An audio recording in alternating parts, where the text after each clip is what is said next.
We're live on everywhere else except for the main YouTube channel. I can figure this out, can't I? I can figure this out. I could do this. Right?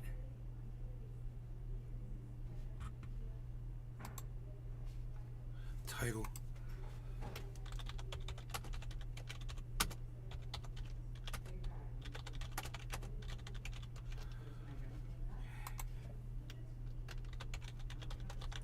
Alright.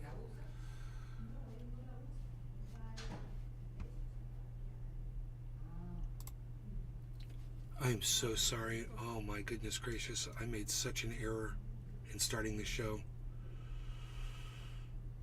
I made a huge error. So the titles are all wrong. And it doesn't look like it's going live on the main channel. I'm gonna have to start all over again, man. Oh my goodness gracious. Oh wait, no, there's Willie. Okay, great. Okay, that's good. There's the YouTube. I wonder if notifications went out. Oh boy. I am really, I've done some horrible mistakes setting the show up this morning. That is too hot. That is really good. And it's from the microwave. It is really good. Robert, hello. I wonder if anybody got a notification. I wonder. Let me try a few things here. I have to look at a few things. Let's see if we're broadcasting to the Facebook. Of course, I have to refresh the page to see. I got the first one. First one, oh boy, there were 2 notifications that went out. Oh boy, I really messed up.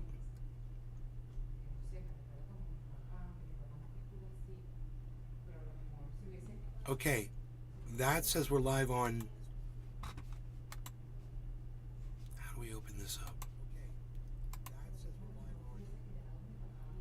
How do we open this up? Continue watching. No. Okay, enlarge. Okay, there we go. Now I'm live on Facebook, but the volume thing isn't popping up. That is really weird.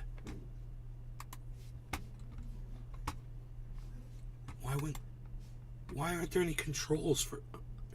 Okay, there's a pause. There's no volume? Oh, there it is. It's so stupid. Okay.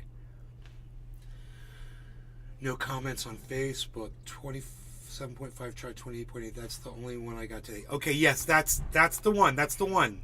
That should be us live. But we're also live on the main channel. It should be under a different title, which you're on. Willie Bragg live with us today. You know, if the notifications didn't go out, they didn't go out. I was just trying to do too much, and I forgot how to do what I was doing, and I screwed it up, and then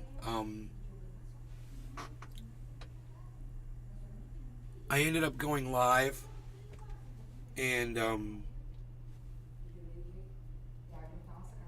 I didn't have everything set up properly because I was trying to do too many things. I feel bad. I guess what this means is no one's going to show up to the show. So, I mean, if this is any indication, there's 3 people watching on YouTube. There's nobody watching on Facebook. Josh G says hello. And as far as Rumble goes, are we even live on Rumble?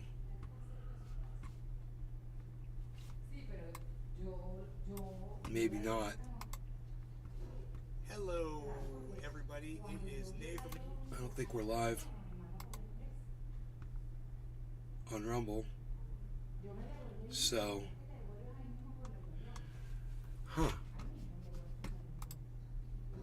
Hello, everybody. It is Nate from Nate's. Hey, Cannabis Reviews. What's up, man? Oh, I tried to go live and I messed up my live stream, man, and I'm not live on Rumble for some reason.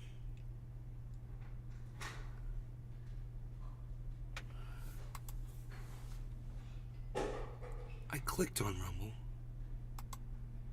It just didn't initialize. Oh, your Rumble terminated because...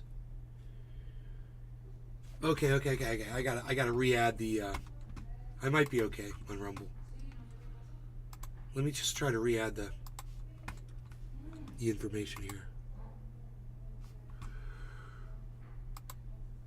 I thought I already did this, but let me just see.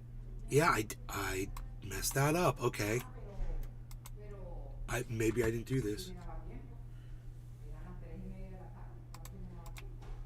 Copy. All of a sudden, the women today are like really chatty. It's like they never talk, and all of a sudden today they're just like, yeah da da da da da da da da da. It's Clayton Crew Thursdays.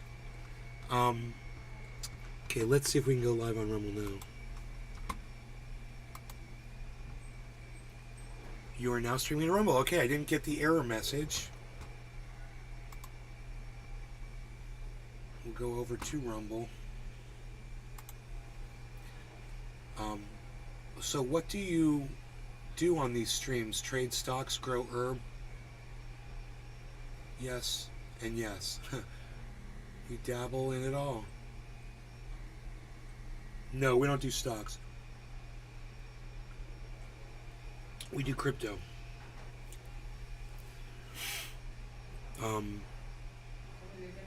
Yeah. Let me see if I'm live now on the Rumble. Hello, everybody. It is Nave from Maze Garden, and I've got a whole... Okay, that's us. We're live. Great. Okay. We're live on Rumble. And we're live across probably just about every channel now. Kind of a weird thing the way it's going on, but and the titles might be weird, and the notifications may not have gone out correctly. So let's pull up the Discord server. Hey, look at that! It's what's his name, with his ex-girlfriend's photo.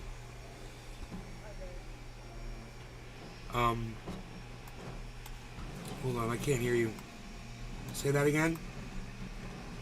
Okay, Say it one more time. Hello? Oh, I got you turned way down. Say that again. Hello? Okay. I'm trying to remember. Don't tell me who you are yet. I'm trying to remember who you are. Don't tell me who you are. I'm trying to remember. No, it's not. It's not.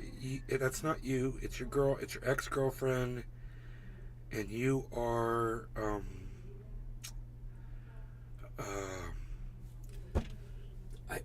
I know it's not Anthony. I don't know why the word Anthony keeps coming into my head. It's not fucking Anthony.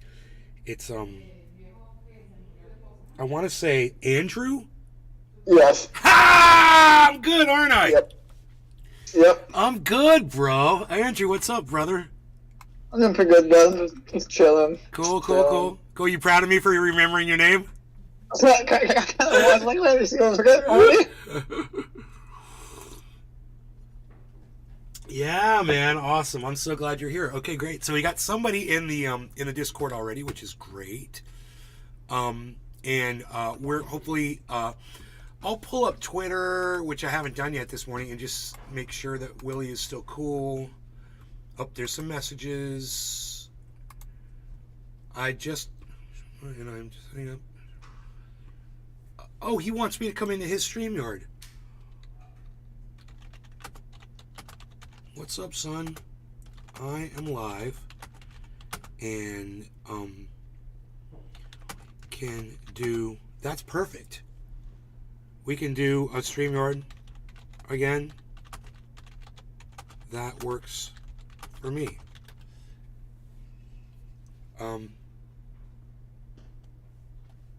He's going to give me a link for his show. So I have a feeling I'll be live on his show too, which is fine. I mean, great, man. That's what I've always said. I always say it in here, right? I'm like, man, there's so many other people out there with much bigger audiences than me. I wish someone would pick me up and help me, you know? and let me talk to their audiences, you know?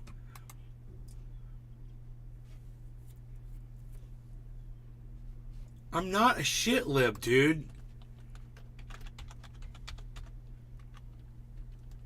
Shit libs toe the Democratic line. Show me doing that. Fucking fool. Why are you calling me a shit lib? I don't toe the fucking Democratic line. Are you kidding me? Fuck, dude. We're talking about free speech, man. Are you kidding me? People, bro. People. Show me a Democrat that supports free speech. Seriously. And I'll bring a Nazi in and they can start talking Nazi and we'll see how long they can handle it.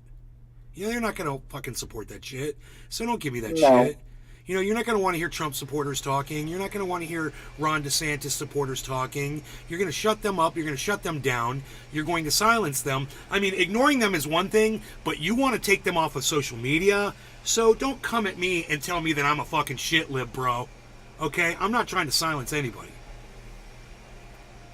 You got a forum and you got something to say. Fucking say it, bro. I don't have to listen to you.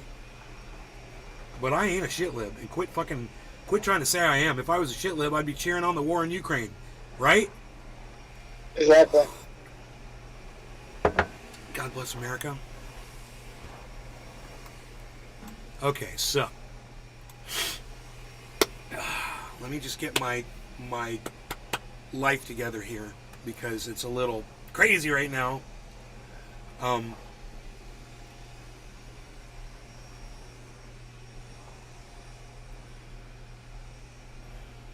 Dr. Sanjay Gupta quoted this morning, fentanyl is being found in many other drugs, you know?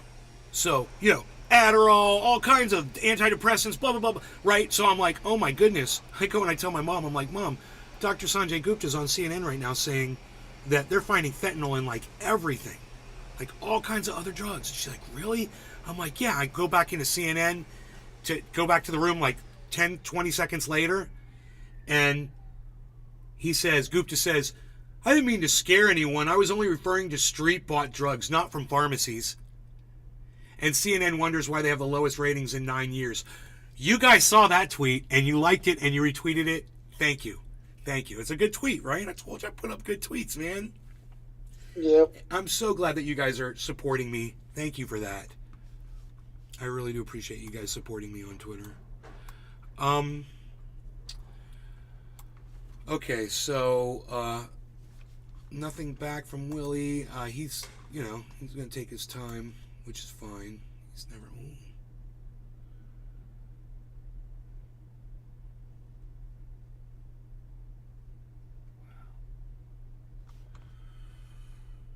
Fucking hey, dude. Billy is just all ate up with the bonsais, bro. They're beautiful. I love them too. I'll give you that, but if it walks like a duck, bullshit.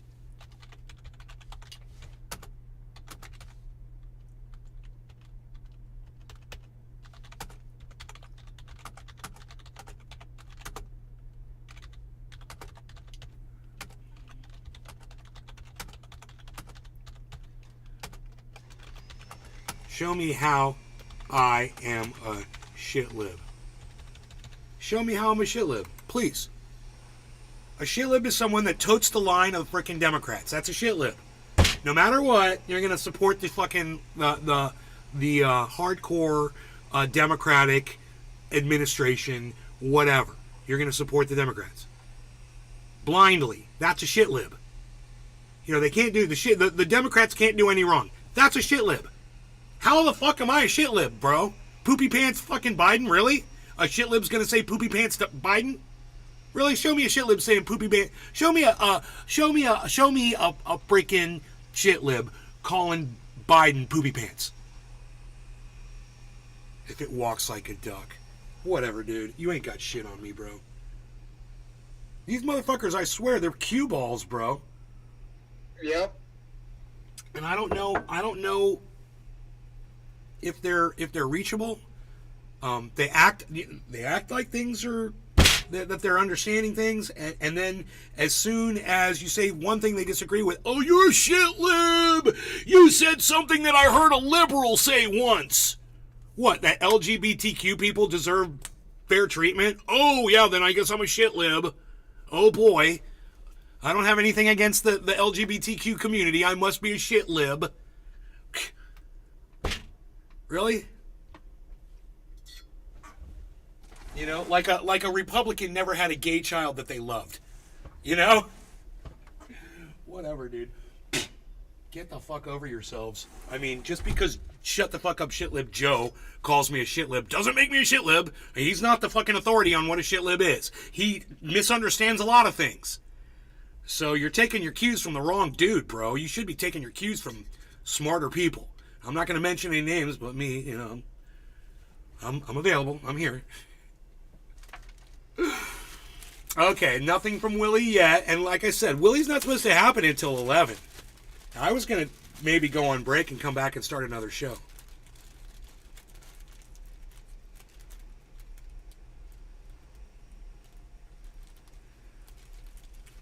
Joe Rogan. He's talking to me. How did Unholy Rome get in this? My friend told me to chill out before the next shooter has me in there. I said, you're worth more to us alive. If you had me, you'd watch more Back to the Science Channel on YouTube. You'd stop transforming into a divisive shitlib breathing in that Florida air. Divisive shitlib. What the fuck, dude? I'm not a divisive fucking shitlib. Toe the Democratic line. Show me that doing that. I'll give you that. But if it walks like that, bullshit. You listen to too much Joe, bro. Stop being lied to. Show me how I'm a shitlib. Joe Rogan? No. No, not Joe Rogan. Joe, shut the fuck up. Shitlib Joe.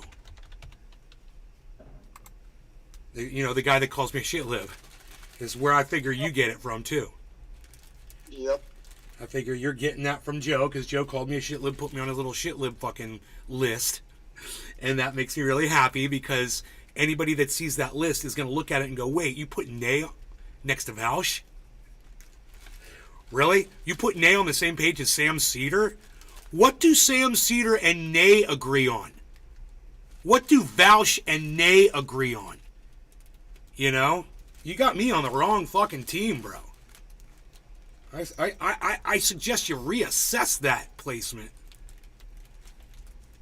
Okay, so I'm getting this dank Big Jim. This is called the OG Kush. It's psychotically good.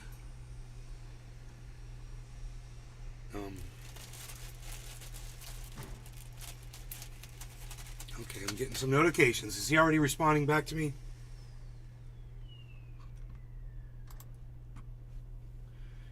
Is he a Twitter guy? I see in the name. Okay. Okay, so you didn't.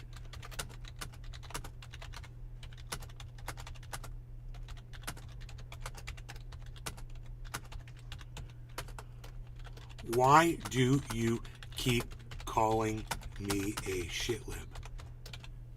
You know, why do you keep going? Just fucking let's just hash it out. Let's just find out what it is that I say on Twitter that makes you call me a shitlib.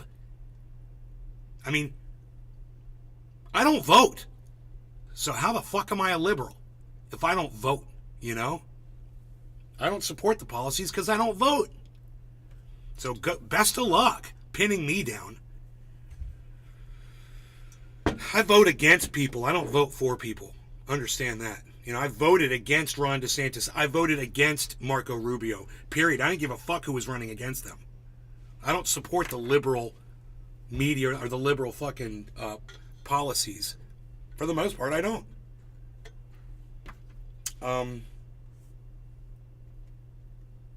You know, the liberals are fighting a war in Ukraine. What do you hear me say about the war in Ukraine? Let's get into it, man. So, I remember now, my chat isn't reading back out loud. Iceman! Good morning, bro. Cheers. Yes. Hello. And I've got this over here. Wouldn't have... Not Okay, gotcha. So it's crypto. My two best friends lost about 2.5 million USD when Luna crashed. I'm sorry to hear about your friends. I lost about $100,000 when Celsius went down, and I'm hoping to get some of that back. $100,000, dude. I lost $1/10,000,000. Won't get into it after watching that. Well, that's too bad. You know, a friend of mine once had sex with a girl and got a venereal disease. Does that mean you're not going to have sex anymore? You know, a friend of mine once died in a car crash. Does that mean you're not going to drive in a car? A friend of mine once died in a plane crash. Does that mean you're not going to fly in a plane? Does somebody drown? Does that mean you're not going to go in the water? Come on, dude. Someone lost money in the market, so you're not going to get into it? That's your reasoning, and I just completely blew your reasoning out of the water. So get into crypto, bro. Don't be scared. Don't be like that. I'm going to tell you what my friend Iceman tells me all the time. Hey, man, don't be like that. Right, bro? All right. Cheers to you, Ice, and everybody else that's watching, and all of you. Billy, I got your box ready, buddy. For all of you guys that are here for the free speech absolutism, that could be starting in an hour and a half or less. I don't know. I'm waiting to hear back from Willie right now from Willie Bragg TV on YouTube. I want to give him a shout out. You guys can check him out. He's a nice guy, and he talks about cool stuff. Thank you all for coming here and being in the show with me. I really appreciate it. I hope you guys will populate the show today so you know the numbers go up for the interview. That would look great. Thank you.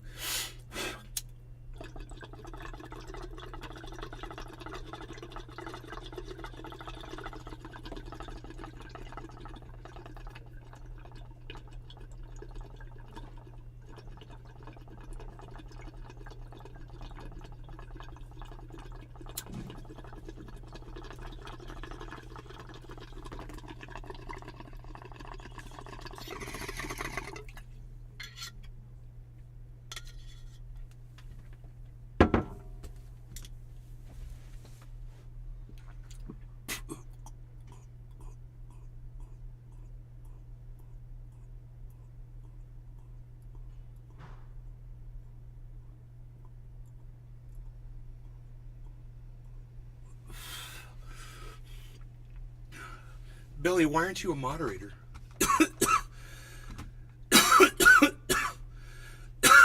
That's weird. Two-wheeled Scotsman. Blast a few bongs. What's up, buddy? I missed you. Hey, bro. Hey, brother. I'm so glad you're here. I'm so glad you're here. Hoot and Howl's here. Billy. Billy's a mod, but the collection isn't. Well, the collection is now a mod. We made sure to change that.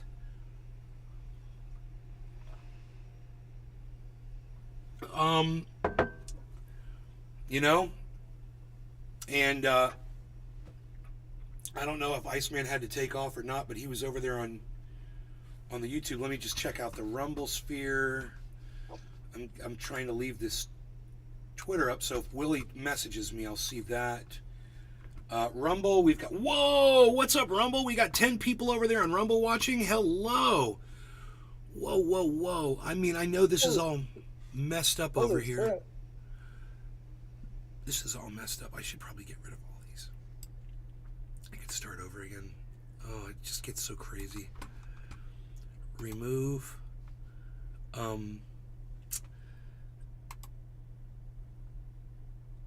Yeah, we can remove all that. Remove.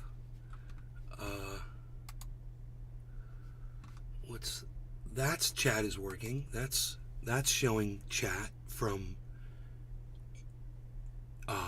That's weird. I don't know what chat that is. That's the wrong chat. Let's get rid of it. Remove. Let's get rid of that. Remove. Okay. What's this? Okay. We'll get rid of that. Remove. Okay, cool. Good. Bitcoin starting out at 28.5 this morning. It's looking good. So you guys see at the bottom now it says @Nays Garden on Twitter. So as a reminder for you guys to find me on Twitter and to start using Twitter. Would love it if you guys would do that.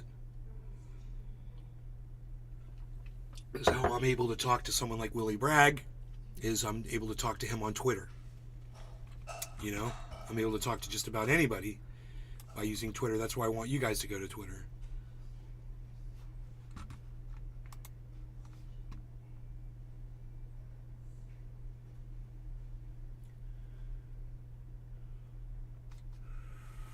He dropped this.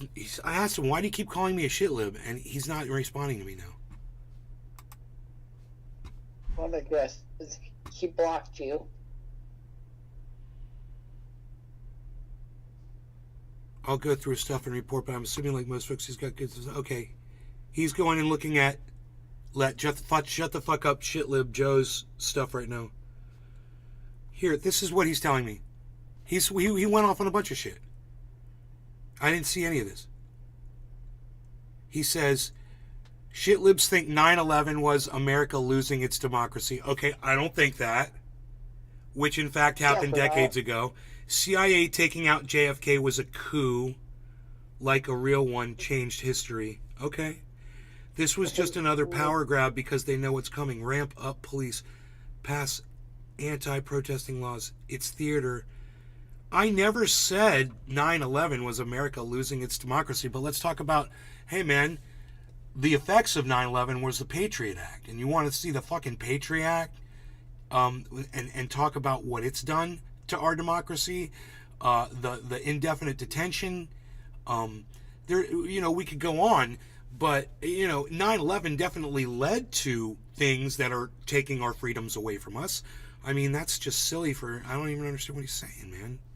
I don't even know where he's going. I mean, I understand basic history. Right, Twitter. I'll go through his stuff and report back. No, fuck that guy. You don't have to worry about him. Never mind, Joe. Just tell me why you keep calling me a shitlib. It's such a basic question. I want to know what is it I say that classifies me as a shitlib. And you can just fucking nail it down for me. I could make this a lot easier for them. But I just want to know what it is that I said that they think they heard. I could make this way easier for them. I could fight their battle for them right now. Absolutely. There's going to be some liberal policies that I fucking agree with. Oh, wow. Inclusiveness, oh boy. Yeah, there's going to be some shit.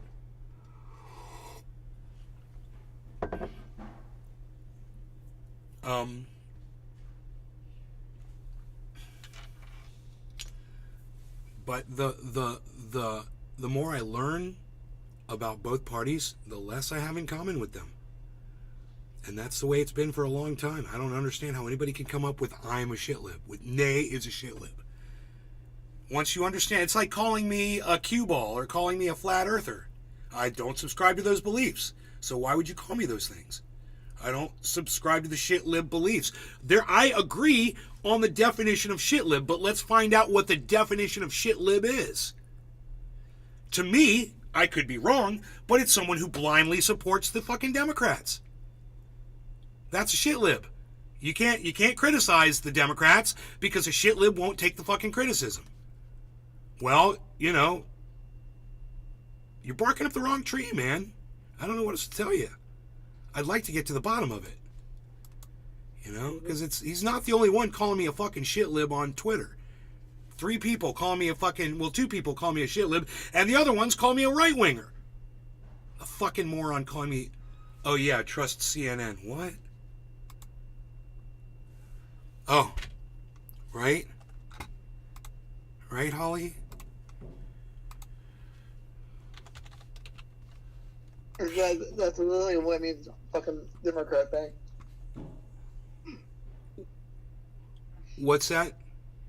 It literally means a supporter for the Democrat. That's what it legit means.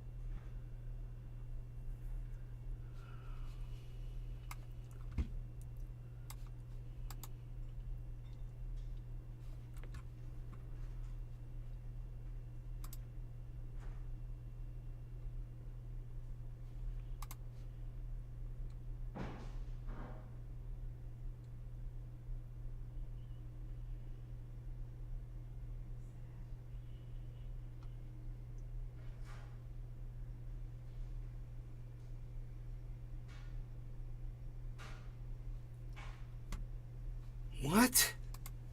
Hello, everyone. Let me start by apologizing for the slight cold I have. That's the only thing that's happening to me these days. Hello. Okay, whatever. They show these little clips of Joe Biden.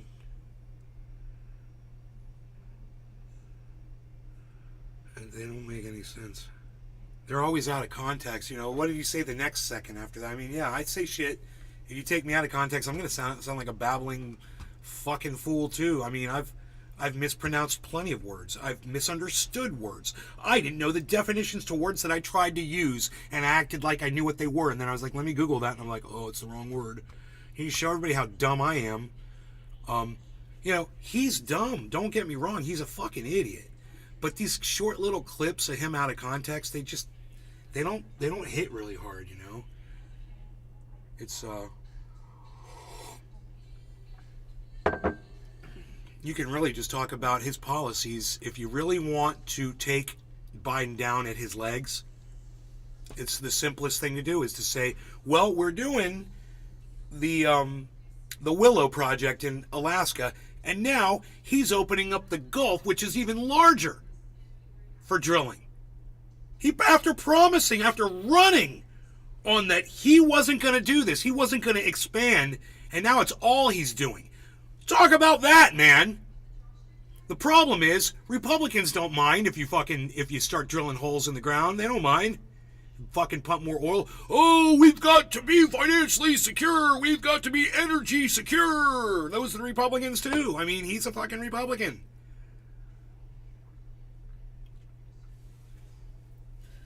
We need that oil, man. It's a process that we don't get to see. When they have these conversations and they dictate what the reasons are for what they do, and we can't see, there's no transparency. How did you come to that conclusion? What were the world events stacked against you that made you decide to do this? And let us see what the thought process was so we can see how you're all bought off and nothing that you do makes any sense at all. None of the decisions you make correlate with the fucking problem. It just seems to be ways to make a certain small group of people wealthier.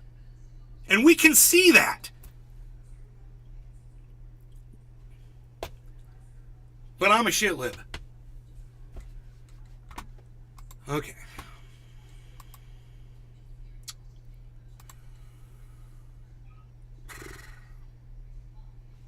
Holly, are you here? Is Holly in the chat?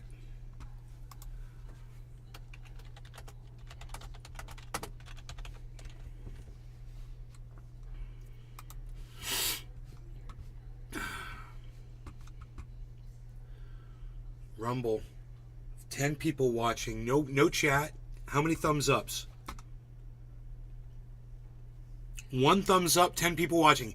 Look, if there's 10 people watching me on Rumble, could a few more of you please give me some thumbs ups just to show me that there are more than 1 person watching? Can you guys do that on Rumble? If you're watching on Rumble, it says there's 10 of you.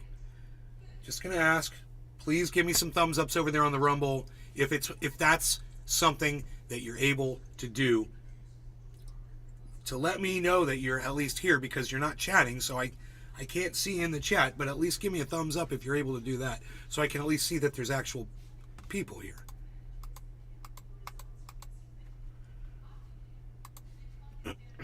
Oh, cool. Holly's coming to the show. Okay, so, gotta do my little Ollie and Stanley finger exercise. Laurel and Hardy, Ollie and Stanley. Well, which is it?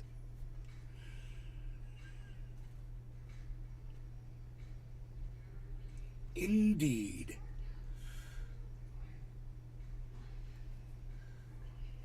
Okay.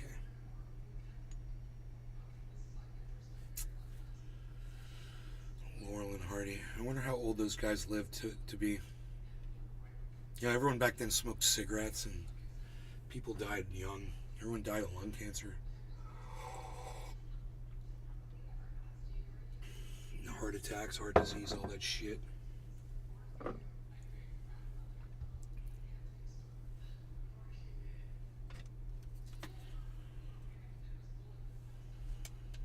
All right, I got a dab ready. I'm just going to heat up here.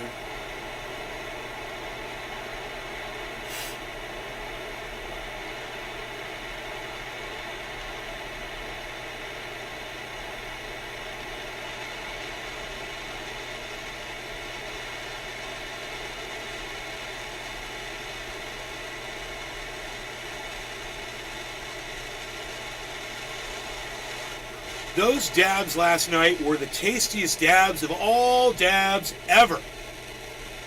I really enjoyed last night's show, man.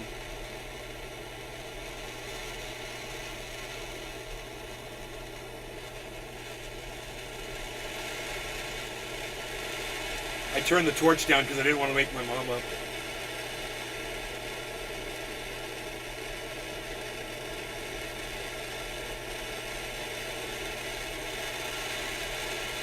But it heats up faster when you turn it on.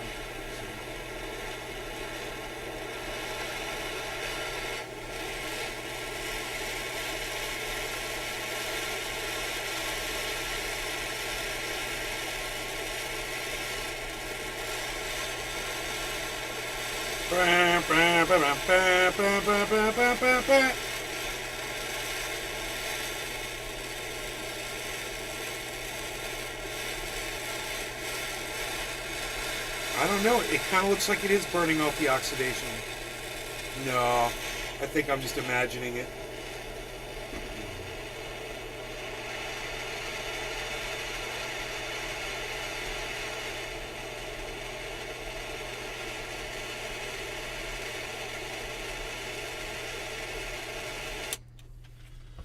Okay. Wow. Casper.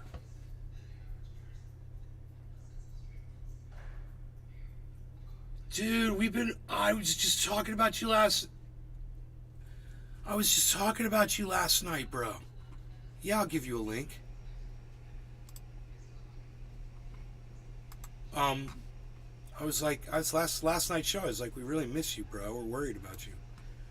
I'm sorry to hear about your father, man.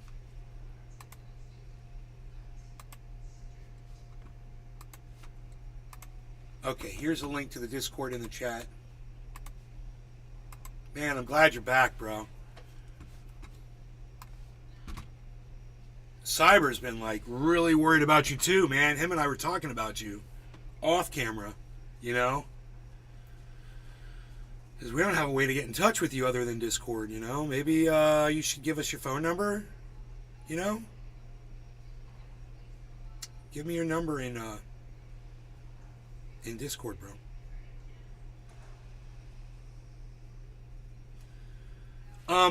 Anyway. Yeah, I'm good.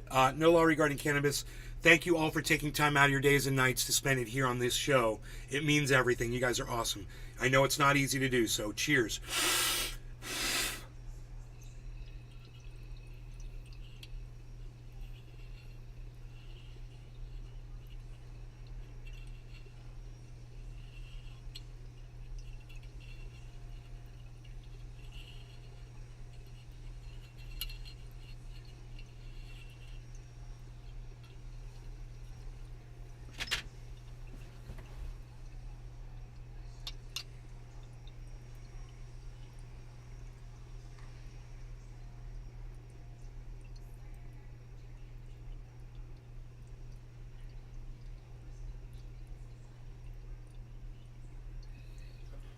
Perfect temperature down. Should always be smoking when you're done.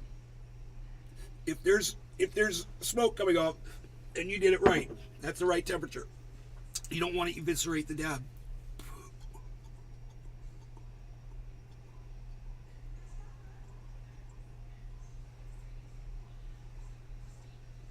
You can get really skunky dabs if you go too hot. You'll never know what you're missing flavor-wise until you let that thing cool down. You see someone just going red hot in, they never know what dabs taste like. It just tastes like char. And you don't get as much.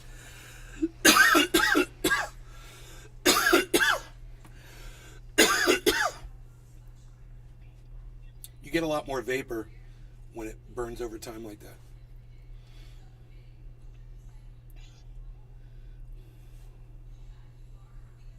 So I'm watching some more news, and I love this one. Is Hollywood actually woke? And you know, that whole woke thing. This is a thing that we're gonna have a problem with. Joe, shut the fuck up, shit lib, and Jib Monkey, over there on Twitter, because this is a trigger word for them that they've been trained to rally against. Rage against the word woke. That's what the people like Joe Rogan have hammered it into their heads that, oh, people like Ron DeSantis have done this too. People like Donald Trump, the woke media, have drilled this term into their heads to the point to where they think it's a bad word. And the sadness behind that is all it means is you have compassion for everybody. It's just woke is being compassionate. It's the easiest way to describe that definition. It's just being compassionate towards others. So if you're saying you have no compassion towards others, oh, okay, fine, then I shouldn't have compassion towards you. If you're not woke, why should I have compassion towards you? Right? So I'm going to try to teach you so that we can all be compassionate towards each other, because that makes the world better, right?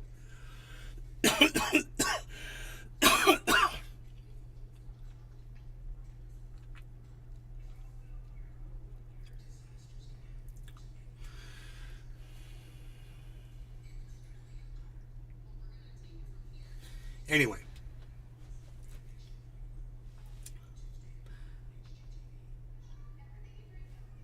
the word woke has been weaponized, and it doesn't even make sense. So I want you to listen to Cody Johnston. He's crazy, he's zany, he's vulgar, toilet humor, but he's really, really, really smart. And he's gonna, and let me tell you something else. Cody Johnston plays some of the shit lib notes. Absolutely. I'm aware of them when he does. And, you know, and I don't mind pointing those out to you if he does it. Like, there's some things that he won't cover. You know, that's shit libbery right there. There's some things he won't talk about. And it's not at risking his channel. It's that it goes against his narrative. So, see, if you don't have a narrative, you don't have to worry about anything going against. Right? Okay. What's my narrative? We should end war. Ooh, okay. That's my narrative. You know, hey, Jim, what's up, buddy? Welcome back. Good to have you back, bro. Deep breath to see you back in the Discord. Dude, I was just talking about how you're ate up with the frickin' bonsais, bro. I love it. So, 2 acres of Irish moss, my whole lawn, and it grows back fast. Psst. You're good, bro. We're good. We're good, bro. And Douglas firs can be bonsai'd too, Billy. And they look gorgeous. I'm going to have Mark send me a picture of the one outside my bedroom in California. It's amazing, bro. It's like, I don't know, man. Maybe it's 2 feet tall, and it's got this big curve, and it bent over sideways. It's got this, oh man, I hope it's still there. Hope the weather hasn't taken it out, but it should have nice deep root. Deep root. Strong. Alright. So, I really want you guys to check this out. Okay? I'm not knocking any of those. Okay? And I want you to understand that when you're watching this,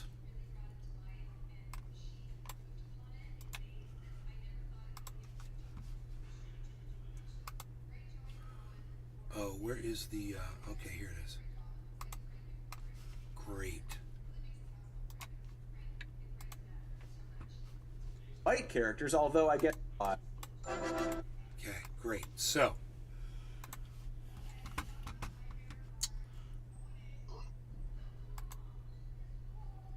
okay, that is not it. Let's go back to this and just go to this.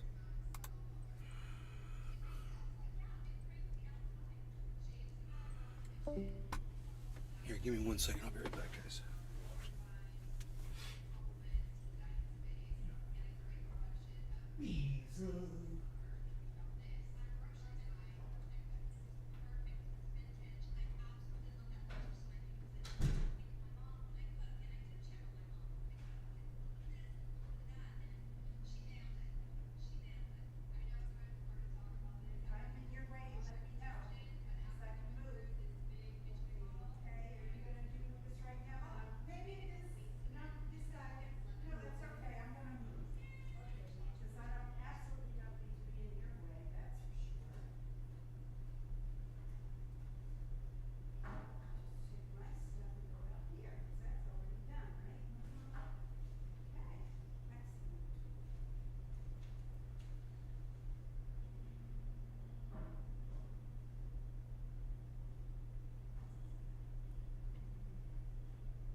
Oh, you found your phone? I forgot my damn phone. I know. How do I do that every time? I don't know, but But you talked to him, and then I called him because I didn't know you had talked to him, oh great. and he said yes that you had talked to him. and Yeah, they're tomorrow coming first morning. thing tomorrow morning, and Okay. I'll be here until. And you'll get them on the list? Oh, they're on the list. Okay, They good. get in all the time. Okay, cool. Alright. No problem at all. Alright. But you know what? I still need to get that damn phone fixed. I'm not gonna do it. I don't wanna do it now. I wanna do my Sudoku right now. Okay. My mom, dude, she's gonna sit right here. She's gonna sit right here and do her Sudoku. That's so funny. So, let's pull this up. Just give me 1 second on this, man. I've got like different things going on here. Dude, look at this. This is crazy. Look at that. Look at that look on my face, man. Oh my god, I love. I'm so funny. Oh my god, look at this. What a mess. This is. I don't even know what all this is. What is this?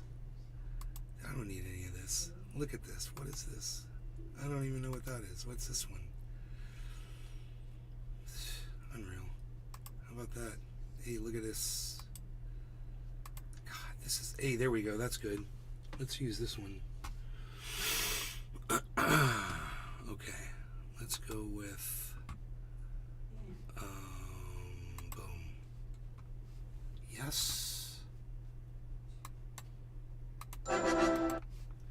But why? That's desktop 3. Why is it showing black? That's weird. Your mine is black. No, that shouldn't be like that. Let me. That's weird too. Huh? All right. This is really confusing. 4. Okay, no. That's not working. 1's not working. 1's hilarious. 2, no. Why wouldn't it show the... It's got to be display 3. And it just shows a black screen. That is so weird. Why is it blacking out my desktop? That is so weird. Even though there is something weird on that screen. These 2 little buttons. Oh, that's weird. What is this? Save. Do you like the hover menu? No. Get rid of that shit.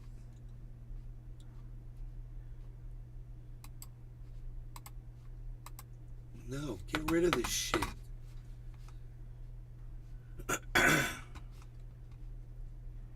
Fuck you. Fuck off. How about that? I'm sending that to Microsoft. Send feedback. Fuck off.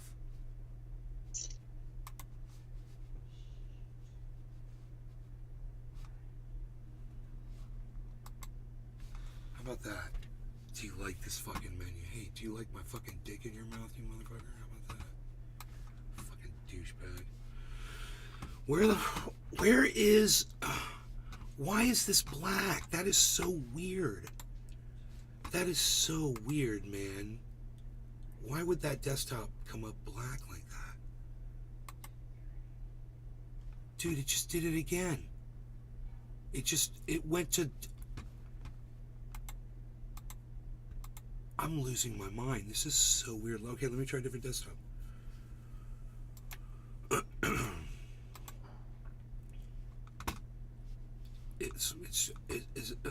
Okay. There it is. Okay, great. Well, I think we're good now.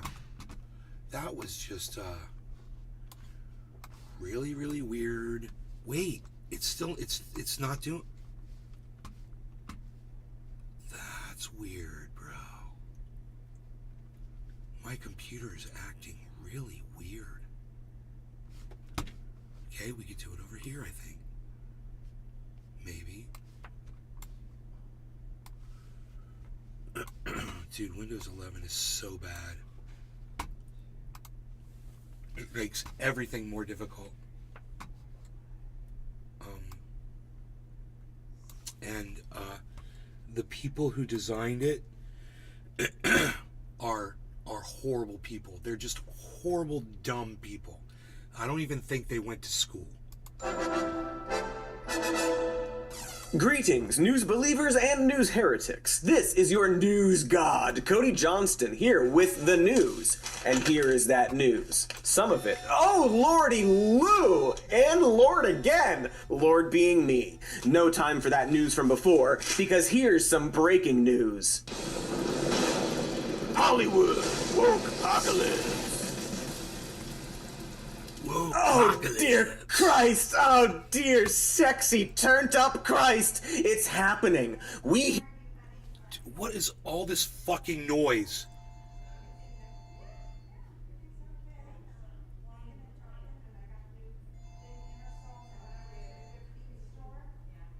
It's like a freaking carnival in here.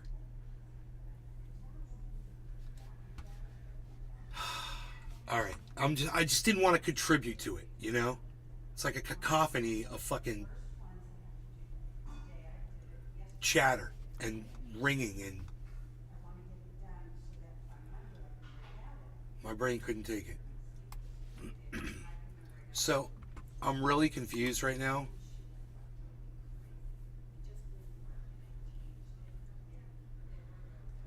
I'm so freaking confused right now. Oh, right. Twitter. Willie. Right, that's it. Okay, I knew it was something important.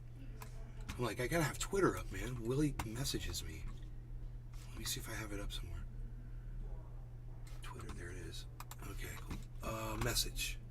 Yes. Oh, that's from Billy. Oh, shit.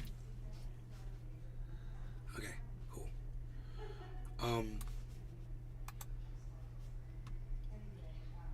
Okay, 11 a.m. Okay, he says 11 a.m.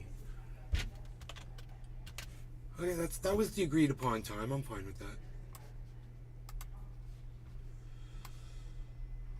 that. All right, let's get back into this. Here in Hollywood have gone woke, and now all of us Hollywood elites, that's me, are now broke. Why does Hollywood lean so far to the left?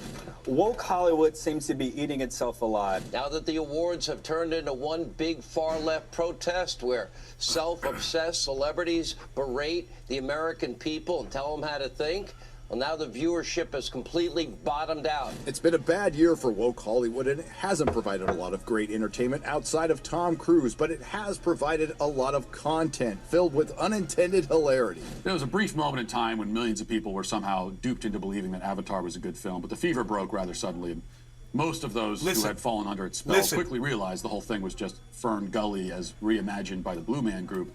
Not exactly a plot twist, therefore, to tell you that the sequel fizzled at the box office on its first weekend of release. On top of that, Cameron happens to be one of the wokest directors currently working in Hollywood. Avatar is, of course, an environmentalism allegory about the perils of colonialism. Oh, dang! I can't believe the new Avatar movie bombed at the box office. I'm definitely going to assume that the thing that Matt Walsh said is true and not easily look it up to see that it was actually one of the highest grossing movies of all time. Anywho, I guess... See, so, and then he moves on so fast, and then you end up missing the point. So there's 2 points I want to make about this. The first point is, okay, so he was wrong about that. Okay, not really that big of a deal, but at the same time, wow, that dude's a freaking liar. He just straight up lied, bro. I mean, it's a kind of like a piece of straw from Cody. At the same time, that dude's a total freaking liar. You know, they're trying to bash what they call as a woke movie by lying about it. That's the correlation there, but it's a stretch for me. But anyway, it's possibly the weakest thing that he's going to say for the rest of this. It's time to pack it in now that myself and all the other Hollywood elites are broke, because I'm a Hollywood elite. And we went woke, you see. 2 true things I just said. Or, wait, counterpoint. Maybe I should actually check to see if Hollywood is actually woke, and by extension, broke, which I guess is the metric we're using to determine brokenness. Because here's some news. Before the pandemic, it seems that the film industry was actually doing very well for itself. Did you know this? That the international film industry putting out billion-dollar movies every year is actually not broke? And to claim that it's going broke for any reason is a very silly thing that only a small child would believe. I'm still a bigwig elite though, that part was true. But regardless of the brokenness of the situation, these desperate, woke-obsessed freaks do raise another question that's maybe worth exploring. Is Hollywood actually woke? Right. So, here's the thing. Hollywood has, in some form or another, been accused of being woke or politically correct for... Right. And you guys pay very close attention to this, because the last thing that I was concerned about was whether or not Hollywood was woke. Just like, yeah, they are. I mean, you can see it in the movies. They put movies out there that have a narrative, and you see that storyline is the one that gets pushed by the big companies. So, yeah, I totally get it. It's not even like a question. So, who cares whether or not Hollywood is woke? Watch this. For a long time now. The original Avatar, for example, got heat from conservatives for its dastardly environmental message. Same for Wall-E, which was accused of being liberal alarmist propaganda. Even The Sum of All Fears, a freaking Jack Ryan pro-CIA movie, was accused of political correctness. And don't get me started on Disney. Too late, I'm started! Here's a 1994 article about The Lion King that specifically addresses the, quote, culture war around the film. Here's an LA Times article from the following year that claims that the film Pocahontas, quote, gives new meaning to the phrase politically correct because they dared to hire Native American actors to voice the Native American characters. Exactly. In other words, Hollywood's been woke for years, and everyone knows that. I mean, it's not like a new thing or something, you know? Which seems reason. I mean, how could they be so reckless? Grrr! Of course, none of that answers the question as to whether Hollywood is actually woke or not. But before we figure that out, we first have to define what woke actually means. By now, you might have realized that the term is kind of a catch-all for whatever conservatives have decided to hate that week, or day, or minutes, honestly. What are they mad at now? The woke cranberry sauce. Whatever. And like a lot of honky goings on, this phrase was of course stolen from people with darker skin. It turns out black Americans have been saying woke for a very long time, since at least the 1920s and 30s. And throughout pretty much the entire 20th century, it had a single, standard, relatively fixed meaning. Woke was an adjective describing a black person who was aware of anti-blackness as a powerful cultural, social, and political force in the world. This knowledge prompted them to remain alert and on the lookout for signs of systemic injustice. Many scholars trace the term back to a 1923 collection of sayings and ideas from the social activist Marcus Garvey, who wrote a call for greater awareness among black people that opened with the rallying cry, "Wake up Ethiopia, wake up Africa." Soon after, the phrase "stay woke" also entered African American vernacular English. It's even featured in a 1938 song from legendary blues musician Lead Belly, who hopefully will not hit us with a copyright strike because he's been dead since 1949. I advise everybody to be a little careful when they go along through that, but stay woke, keep their eyes open. Let's do a David Lean-style match cut to 2014, when the deaths of Michael Brown and Eric Garner kicked off the Black Lives Matter and related social movements. The concept of wokeness and remaining woke suddenly received national attention, in not just editorial headlines, but also popular songs, which were later featured in even more popular movies. But once mainstream culture got their hands on woke, as you would expect, everything started to shift and change. We gentrified woke, and over time, new woke became basically a catch-all word to stand in for any position to the left of Mussolini instituting a flat tax. Or sometimes it's just like a black person being in something. Right. And so, since it was hijacked by the right wing, for the sake of this accusation of woke Hollywood, we're going to define it based on their parameters. I get it, man. Cyber and I talk about this all the time. It's annoying. We don't like having stereotypes crammed down our throats. We don't like having what you think we should be accepting of crammed into commercials and crammed into media and crammed into segments that we're going to watch and crammed into, you know, complete movie plots and characters, you know, and it actually has a Streisand effect on you. It has the reverse effect on you, and it makes you not be supportive of that stuff. You know, this is one thing that I think that Cody probably doesn't get from, you know, where he's coming from, and where I'm going to defer from what he's saying about it. And if you want an official definition from a conservative, well, it just so happens that the leathery Ronald DeSantis was actually forced to give an official definition during a recent trial. And the definition given by his lawyers was, quote, "the belief there are systemic injustices in American society and the need to address them." There you go. DeSantis' communications director would add that wokeness was also, quote, "a slang term for progressive activism." Okay, it's not progressive activism. That's not what being woke is. Being woke is being aware of these things, not acting on them. So,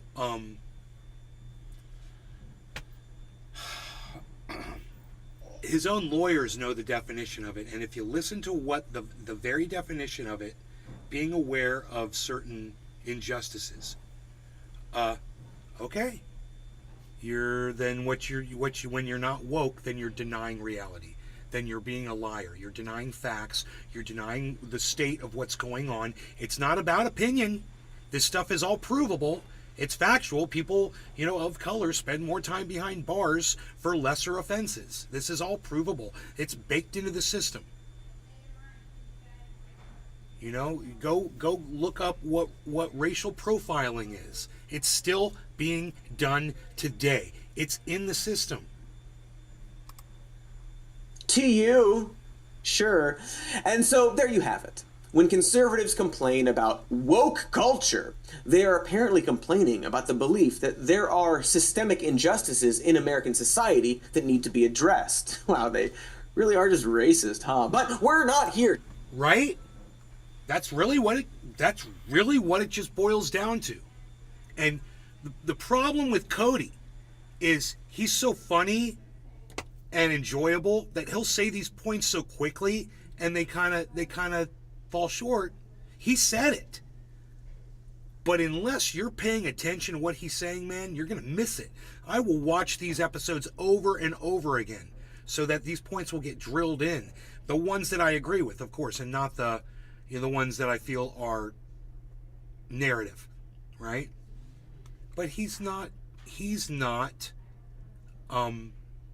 wrong about almost everything he talks about, man. Here to talk about wokeness as a concept. This is about Hollywood and what specifically Hollywood is accused of being. Starting, of course, with diverse casting. With The Little Mermaid, can we also just mention that just from a scientific perspective, okay, it doesn't make a lot of sense to have someone with darker skin who lives deep in the ocean. This guy's such a anything, racist. I mean, not only should the Little Mermaid be pale, she should actually be translucent. If you look at deep sea creatures, they're like translucent. They have no kind of pigmentation whatsoever. Thanks for that science lesson about mermaids, beardo.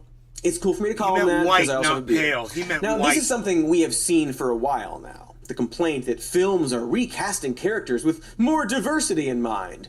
Because after decades of white-centric kids' films, it's bad, according to, let's call them racists, to give non-white kids someone to look up to. Since 2011, leading roles for non-whites in major Hollywood films have nearly quadrupled. As a result, we've now seen a number of these kinds of controversial casting decisions in which Hollywood productions have experimented with more diverse international ensembles in tentpole releases. In several cases, actors from underrepresented communities have even appeared in what were once considered conventionally straight white person kinds of roles, only to receive pushback from particularly vocal pockets of online fandom. Amazon's Lord of the Rings prequels series, which cast black actors as members of J.R.R. Tolkien's entirely fictional fantasy races, gave guys who own at least 3 swords such a frenzied meltdown that the company had to temporarily shut down user reviews. Disney's Lightyear and Strange World each featured LGBTQ main characters, prompting this heated response from one extremely concerned 9-year-old fan. So you have to screen everything right now. That's why one of our goals here at Daily Wire Plus is we'll do the screening for you. We'll just make the content. And then you can trust, because we share your values, that we are not going to cram down all the values of the progressive left, the transgressive left, on your kids. Disney has no such qualms. In fact, this is their goal. And they've openly stated it's not by accident. They're doing this because this is part of it. This guy calls it the transgressive left. This guy's Jewish, okay? And he's cheering on shutting down the LGBTQ community, and they're coming after him next. And he doesn't even see it. The hypocrisy here is so thick. And you just gotta love the fact that he's going after movies because they have LGBTQ characters in them. Hey, I got news for you, Ben. Guess what, buddy? Your children sit next to LGBTQ kids at school, man. What do you think about that, bro? It's a fact of life, man. You want to deny facts, Mr. Science, Mr. Frickin' Law student? There's something seriously wrong with this guy. The amount of greed, if someone is that intelligent and they're just so greedy that they're just going to sit there and lie to their audience just so they can make a buck, it's just filthy, vulgar, and disgusting. Of an agenda. It wasn't even a main character in Lightyear, it was a side character. But yes, let's let Ben Shapiro screen your movies for you. For he is definitely someone who understands what makes movies good and is not in any way a bitter and failed screenwriter who also happens to get offended when there's a 2-second same-sex kiss in a movie about a fake movie that a toy character from a real movie is based on within the universe of that movie. Though, for a fair and balanced look, here's a contrasting review from one of Ben Shapiro's peers. I think a 2-second kiss scene between 2 girls is nothing. Well, everybody has an opinion. Indeed, this angry young lad is not alone. There are large internet communities dedicated entirely to tracking and decrying all of this super woke, extremely radical Hollywood content. It's become such a fixation for so many, it seems undeniable that we're talking about a real trend. Look how many examples they have! And those are just the films and shows that actually get produced. There's also an entire genre of theoretical complaints about classic concepts that today's Hollywood would never touch because of the disgrace of wokeness. You know, you could never make Blazing Saddles today, Gate, and yet, it's kind of not really true. At all. None of it. Of course you could make Blazing Saddles today. Most of the people claiming you couldn't seem to completely misunderstand what the movie was about. I mean, except for Mel Brooks himself, who also claimed this. But like, it's not about how racism is good and funny, you know? Why wouldn't they be able to make that? Because white people say the N-word? I mean, Quentin Tarantino seems to have a minimum quota for white people saying the N-word, and he's doing fine. Robert Downey Jr. did blackface in a film the same year he played Iron Man and became the biggest star in the world. Not to mention that the people saying this seem to forget a pretty important detail, which is that Mel Brooks couldn't make Blazing Saddles then either. In the same interview that he claims the film couldn't be made today, he also notes that, quote, "They wanted to bury me and the film. The head of distribution told the owners not to release the picture, but they only did because it was already booked in theaters and they didn't have a picture they could replace it with." One of the studio notes he describes is that they wanted him to recast the black sheriff as a white actor because they were afraid of all the racial jokes. In other words, not only did he struggle to make it at the time, but he struggled because it was tackling the concept of racism, something the modern film industry satirizes all the damn time. Meaning that not only could you make Blazing Saddles today, but you might even have an easier time making it today. So make the damn film. It's fucking fine. I mean, it wouldn't actually be fine because I don't want to see a remake of Blazing Saddles, but you get the point. I mean, I would be great for the Gene Wilder part, but that's, you know, maybe if Mel was doing it himself, I'd be interested. But generally, no thank you, but thank you for the offer regarding my talents. Very gracious. So, besides the accusations of forced diversity in movies that couldn't exist today because of edginess or whatever, there's also the sorbo of it all. What I mean is that Hollywood wokeness goes hand in hand with Hollywood cancel culture, specifically aimed at conservatives seemingly blacklisted for their politics. Although, it's funny how the people who complain about this are always artists like Rob Schneider and not, say, Adam Sandler, who's also a conservative but gets plenty of work. Tim Allen is another brave conservative, once claiming that being so in Hollywood was like being in Nazi Germany. You know, like how the Jews all got hit shows on the Fox network that lasted 9 seasons before moving on to a Disney Plus show. Woke Disney and their Tim Allen shows. It's almost as if the people making this claim aren't being blacklisted for their politics so much as they have careers they're not satisfied with and can't cope with the fact that they might be the problem. Scott Baio and Dean Cain and Christy Swanson, people we haven't thought about for decades, are now claiming that the real reason for that is because they're right-leaning. Meanwhile, we have hardcore Republicans like Kelsey Grammer getting entire revival shows. And while he has said that it does make him a target, he's also said multiple times. Well, this guy Cody definitely didn't finish school. Haha, someone just hit a jackpot. New Avatar sucks. Well, they both were right, though. It didn't do well the first weekend, but it totally grossed the most ever. Hollywood used black people to write movie scores since the 1920s so they would be able to eat. So, yeah. Brad Pitt touches on the subject. No way, man. Mermaids should be like in Avatar. Like blue.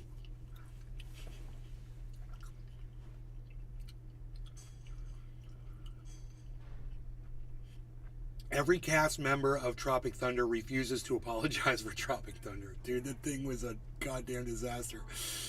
Adam Sandler uses Semitism and anti-Semitism in all his movies. Okay.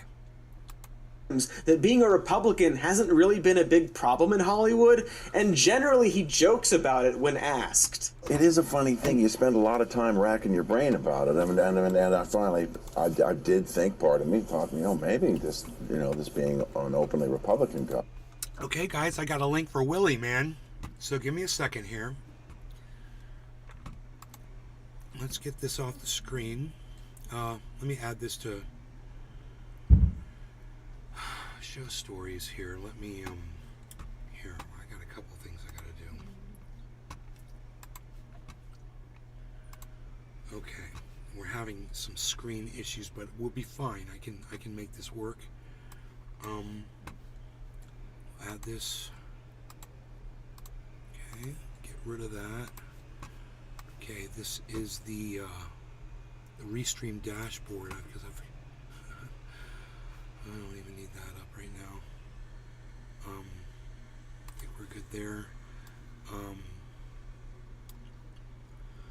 I'm going to leave the Discord for this conversation, because he's gonna have me in his StreamYard. So let's move this over here, and let me see. Continue. All right, check. There we go. Okay, now I gotta get my screen set up. I think we're, for the most part, we're pretty good, actually. I'm just gonna bring him up over here. This is my Tangerine. We're gonna put him right there, I think.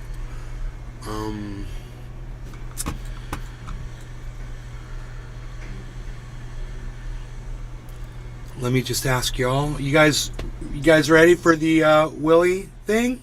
Willie Bragg TV. He's Willie Bragg TV on YouTube. You guys can all subscribe to his channel. I'd love it if you guys would do that. I think he makes a lot of sense so far, everything I've heard. And, you know, not everybody has to make 100% sense on everything, and you don't have to agree with everything. He's a nice guy. And it's just like I say about me, guys. Whether or not you agree with me on everything, I still want you to support, even when we're disagreeing on shit.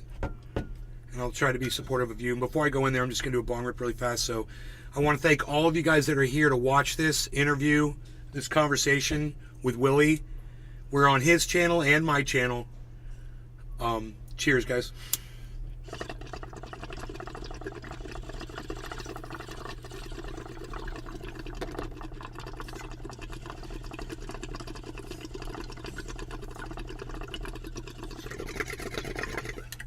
Bringing it to you a half hour early, which is great. It coins at 28.4. Excellent.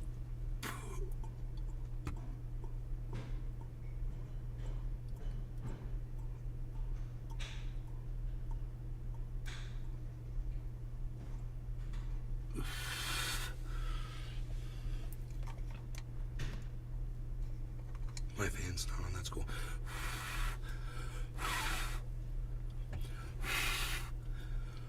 Okay, cool.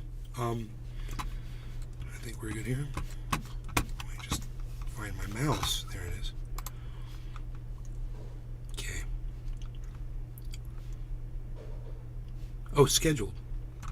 He's not live.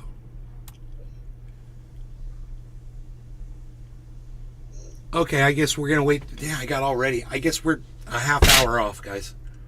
So he opened up the chat and I misunderstood him. He's not there. My bad. All right, but I am in his backstage. So that means that it's like a green room that you wait in, where the host can see you and ask you if you're ready and make sure you're ready to come into the chat. But it says scheduled in the corner. I've never seen that before. So let me get rid of this and bring that over here. He said give me till about 11 a.m. I'll let him know I'm in the green room.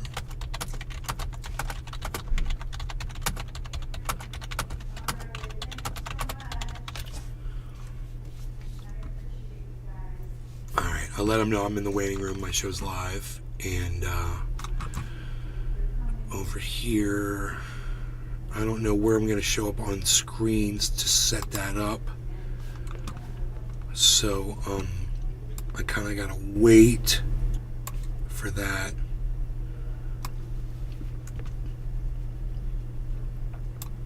But we should be okay. This is kind of fun and exciting. What I could also do is maybe bring up the show numbers. Rumble. It's kind of looking weird here.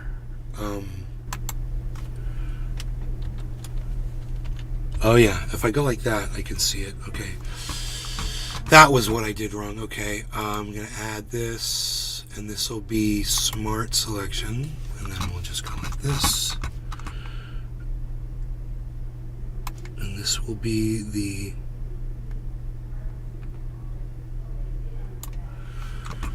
that'll show the Rumble, the amount of people watching over Rumble. Remember, over on Rumble, we've got free speech absolutist Willie Bragg TV from YouTube coming in, guys, within 30 minutes. So come back here within 30 minutes, or it might go earlier, depending on if he shows up. He could show up earlier. You never know. But I definitely wasn't expecting that link so soon. And then let's get the number of people watching over there on the yeah, that was weird that got cut off like that, right? So let's get rid of that, remove, and add a new one, and it's going to be here. It's going to go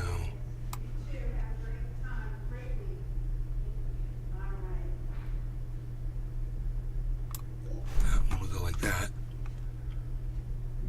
Okay, that is, what did I do? That is so, oh, that is so weird. Okay, something's weird there. Okay, let's get rid of that. Let's try this one more time. That was so weird. I'm so glad Willie's not here yet, so it gives me time to do this. Okay, smart selection. So weird. We're going like this.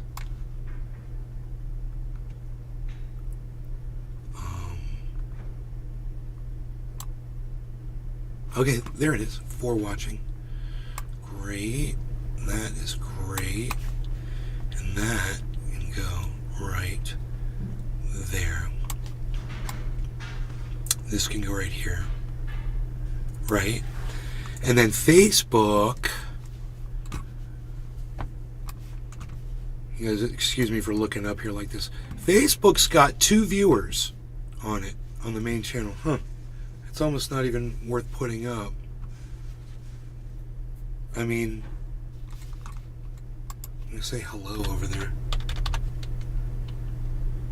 Hello-y? Hello?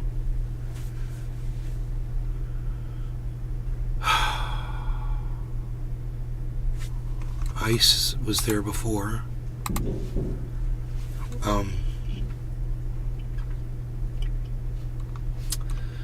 Nobody's really hanging out on Facebook, but I guess I can put that up. Let's see here. Give me a second, and I'll bring the Facebook one up here.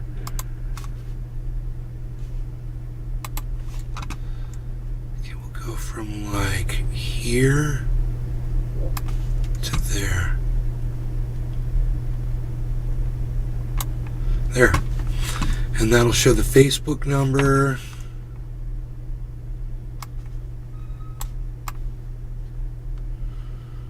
Right? Okay, so the only thing I don't have is a chat, but nobody's chatting on Facebook. Nobody's chatting on Rumble. So maybe I'll just pull up the chat for YouTube.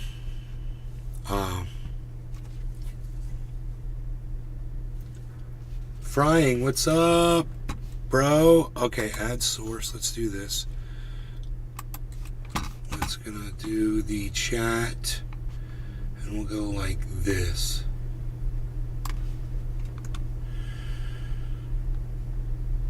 Try to get the size right. That should be perfect.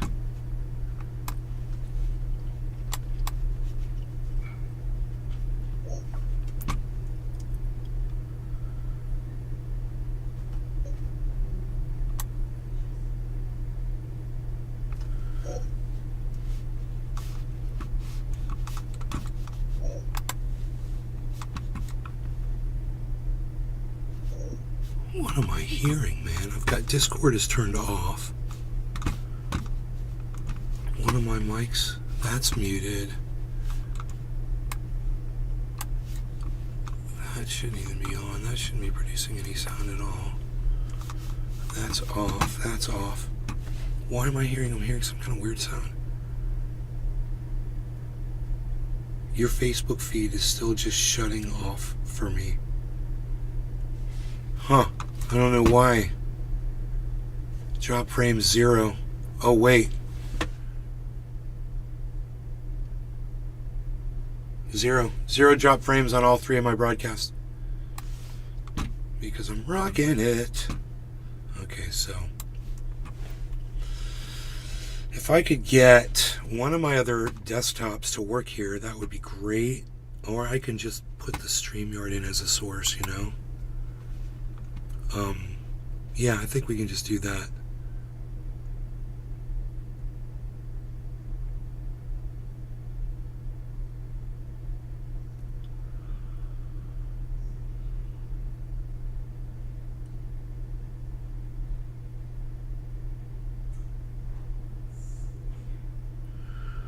Where's the StreamYard link?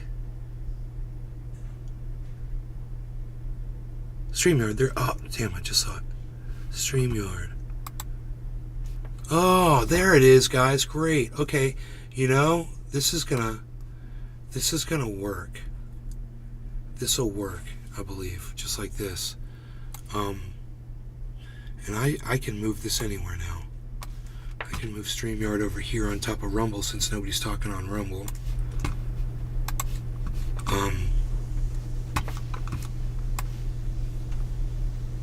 And when we go live on StreamYard, where do I want that now? Where do I want that to be? I think up here.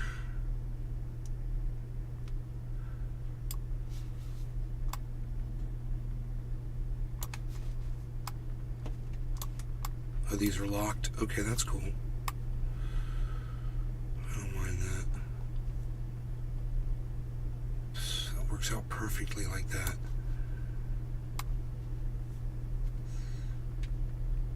This is awesome, man.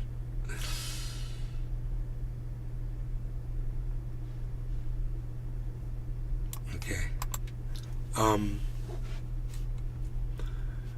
So when we go live here, that'll be full screen, and he'll be right there. It should be perfect, I think.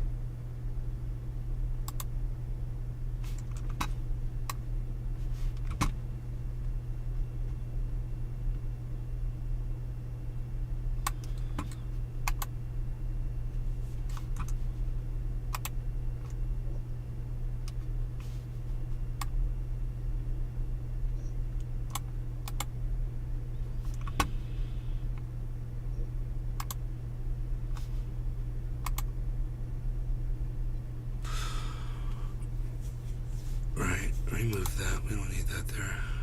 Okay.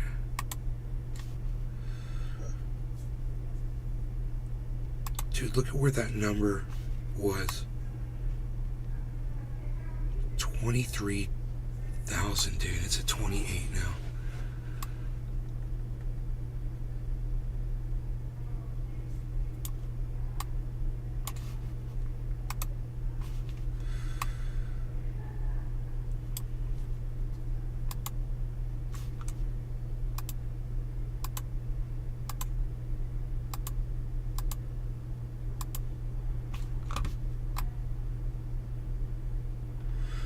That's cool. That can go right there. And this can go right there. And this can go right here.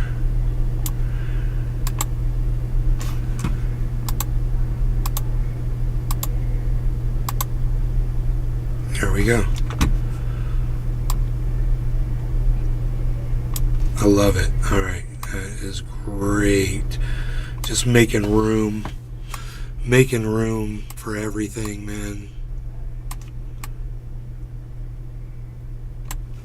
It'll be worth it.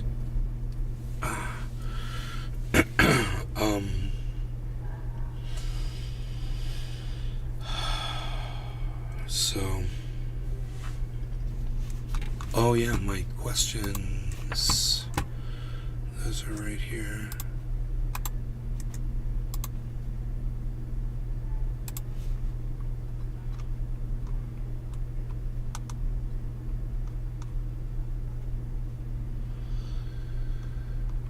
Here they are.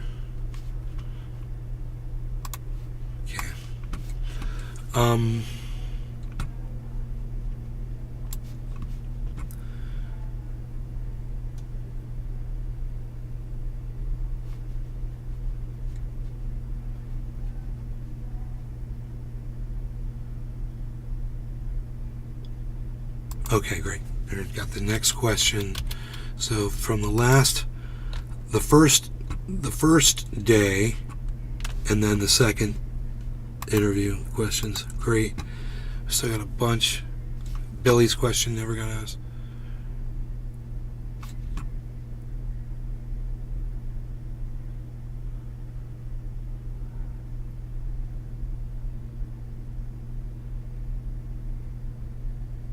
Right. It's like the argument about libertarianism. It's interesting with the question that Billy is asking.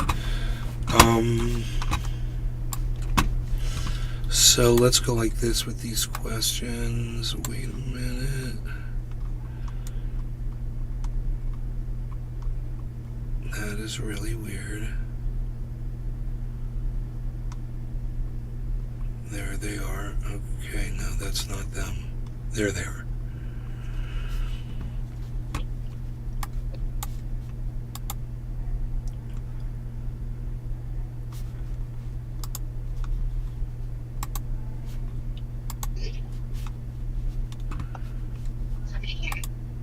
That's so much better. I made the font bigger.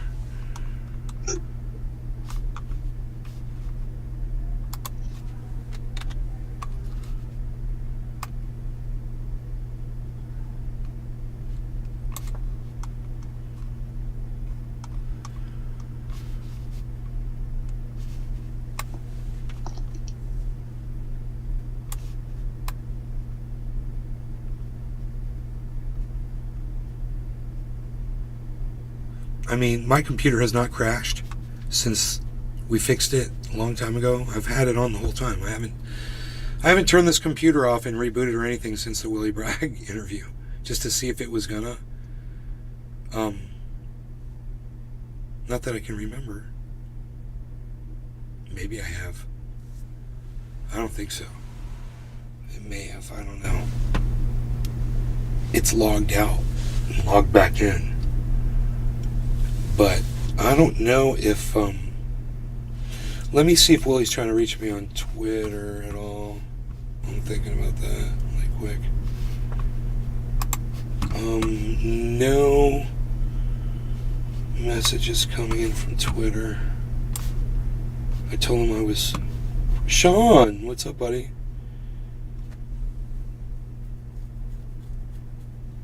What's Willie's YouTube channel? It's Willie Bragg TV. It's Willie, W-I-L-L-Y, Bragg with 2 G's, TV. Oh, I believe it's all one word, Willie Bragg TV.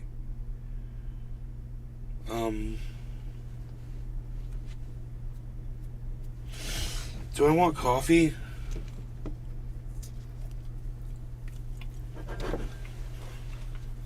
Do you want coffee? Sean? Orca guy?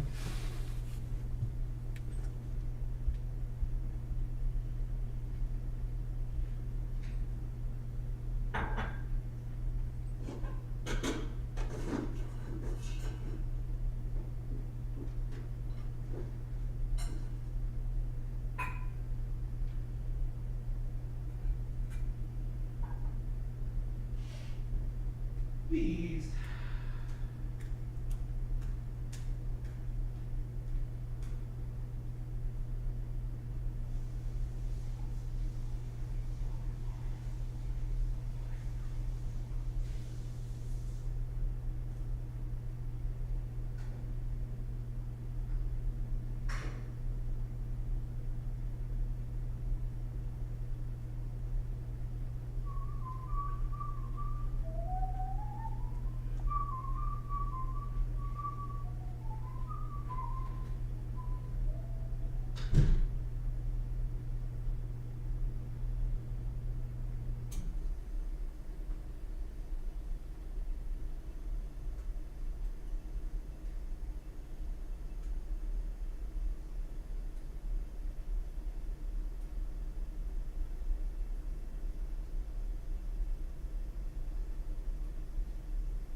scheduled. What is going on? What is going on? Oh, there we go. Hey, can you hear me now? I do hear you. Do you hear me? Hey, I think we had this communication. I thought it was at 11 o'clock on Thursday, so.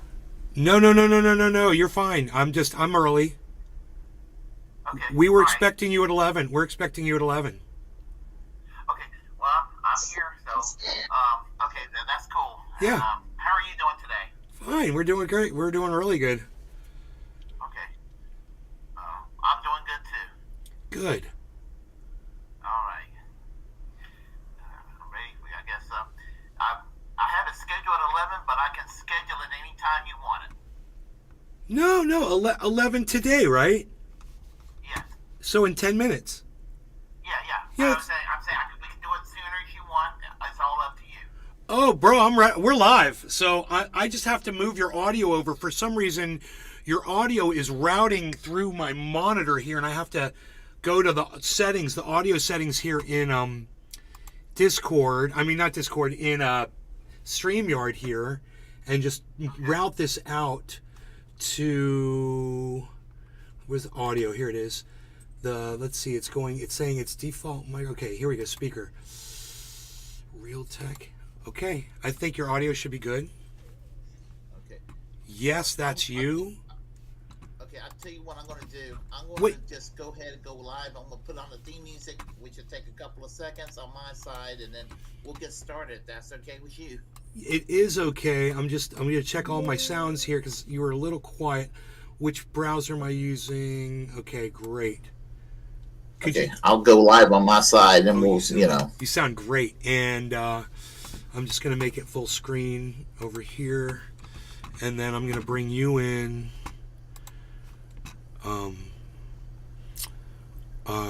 Right. Yeah, I'm just going to do this. This will be easier, I think. If it stays like that. Okay. All right.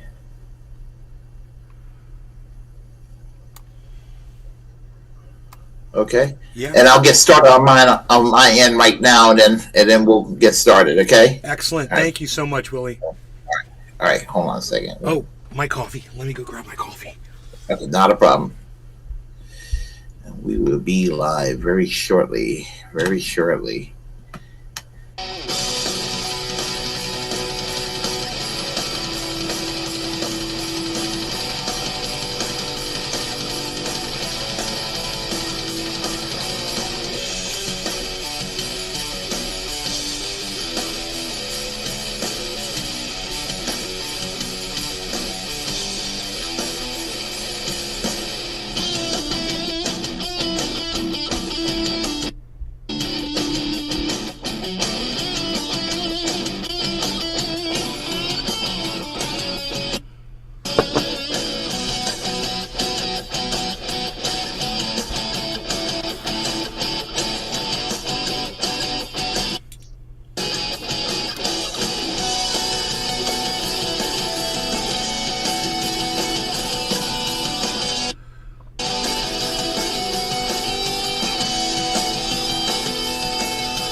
Welcome to the Willie Bragg Show. I am Willie Bragg, and today I will be discussing free speech absolutism with Nays Garten, and here he is, and we'll be ready and whenever he's ready. And so, what's up, everyone? Okay. Willie, thank you so much for having me on, and I'm glad to have you on simultaneously. So we've got a simulcast going on here, and that's exciting. For everyone who doesn't know Willie, he came on the show last week, and I believe that was last week, and we discussed free speech absolutism. We had a great conversation. And I was having technical difficulties, and those are all solved right now. So we're going to have an uninterrupted interview here with Willie, and we're really looking forward to that. I do have questions ready to go. But before we start, Willie, is there anything you want to promote? Aside, I've been promoting your channel, but it's Willie Bragg TV on YouTube. He's also, I want to say Willie Bragg TV at Twitter. Is it at Willie Bragg TV, or is it? Yeah, it's Willie Bragg. Says twitter.com/Willie Bragg TV. I believe it is. Yeah, I believe. And let me just check that real quick. Sometimes I forget. I put mine on the screen now. At Nate's Garden. Yeah, Willie Bragg TV. Willie Bragg TV. Yes, it is. Is there anything else you got going on you want to promote? Every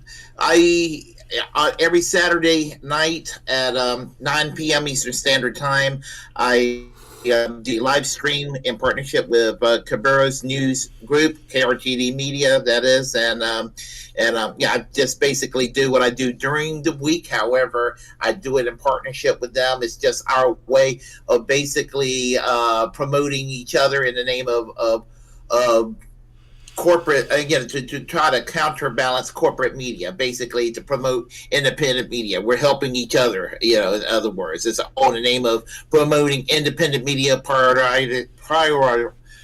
using as a priority over corporate media.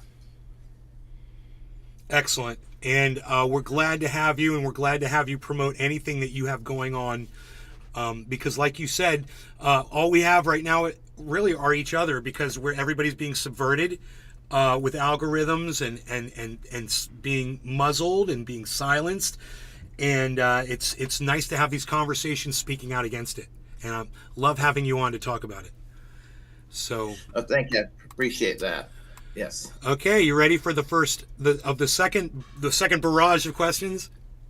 Yeah, I'm ready for that barrage of questions right now. Okay, here we go. So This one says, is an absolutist okay with lines of people screaming at women walking in and out of health clinics? They have a right to their viewpoint. They do not have a right to harass the women. In other words, they do not have the right to interfere with their access, and they do not have the right to. They do not have a right to.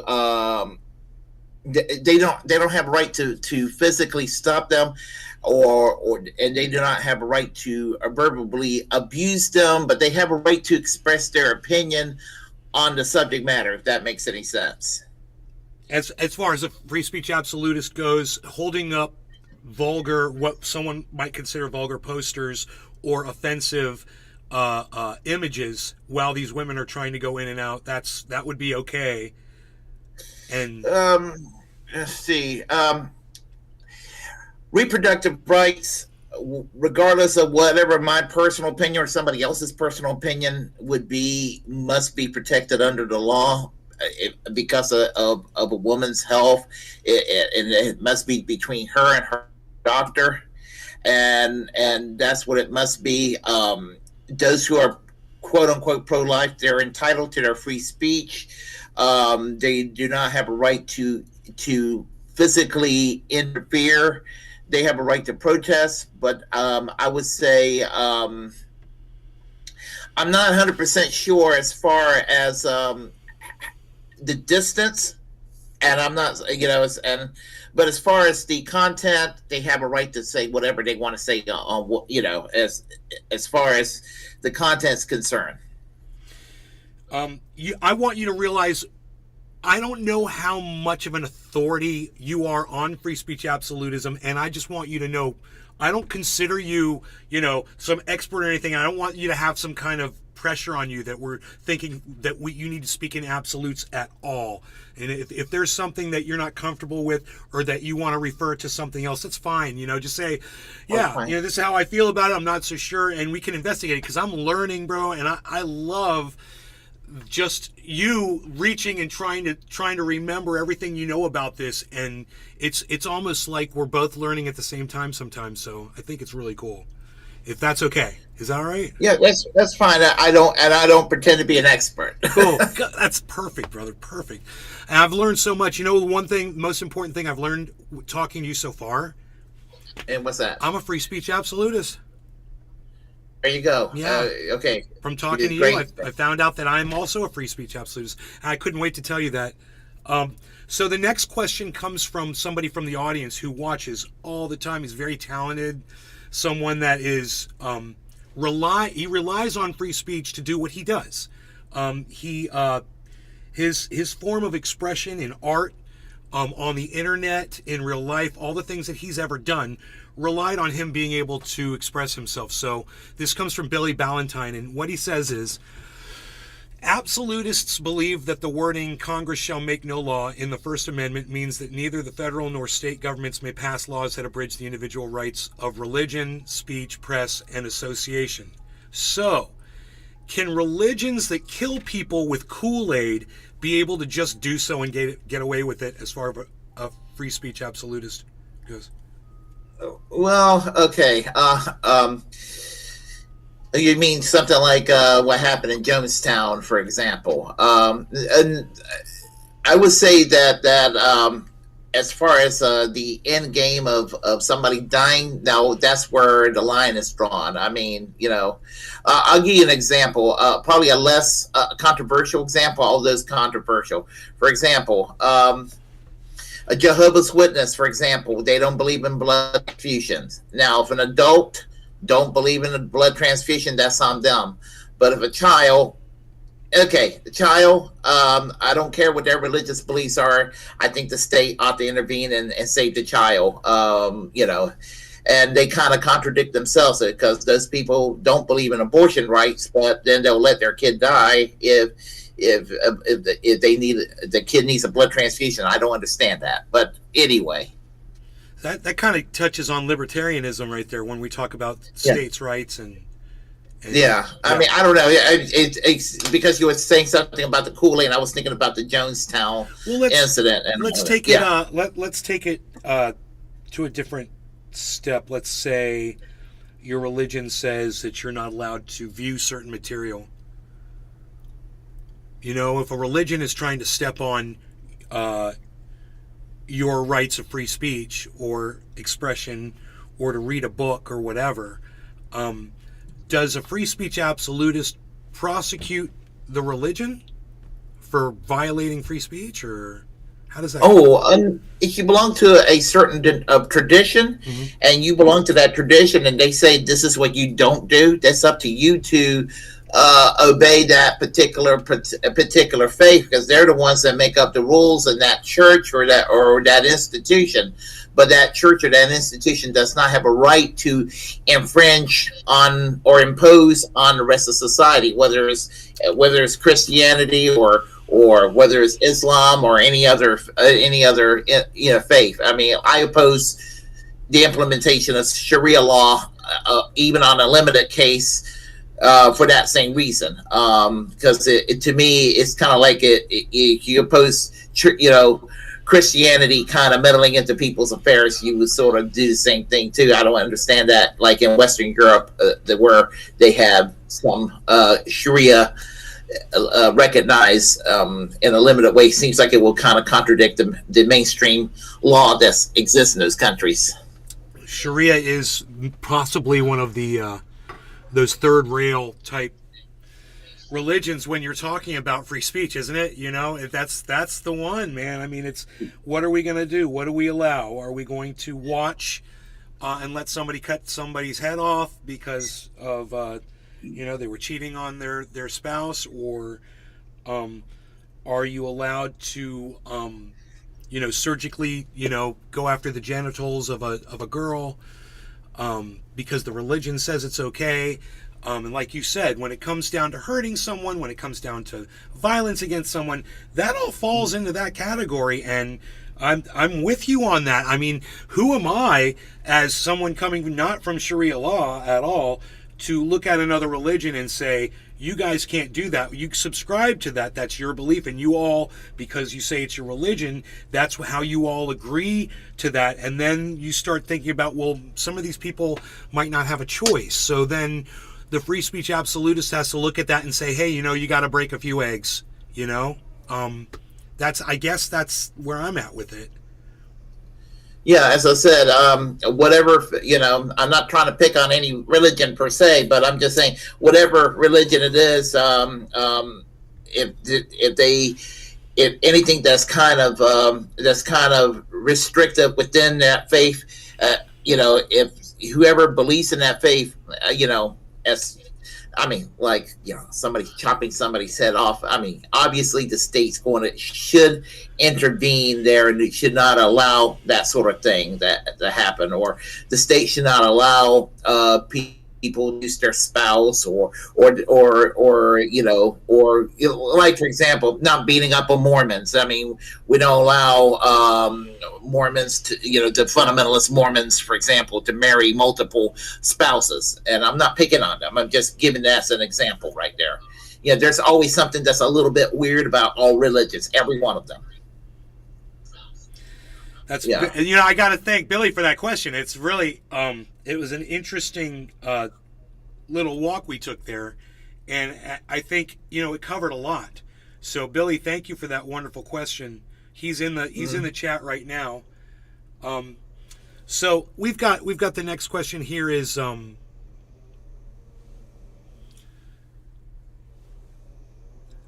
does absolutism apply to a private company?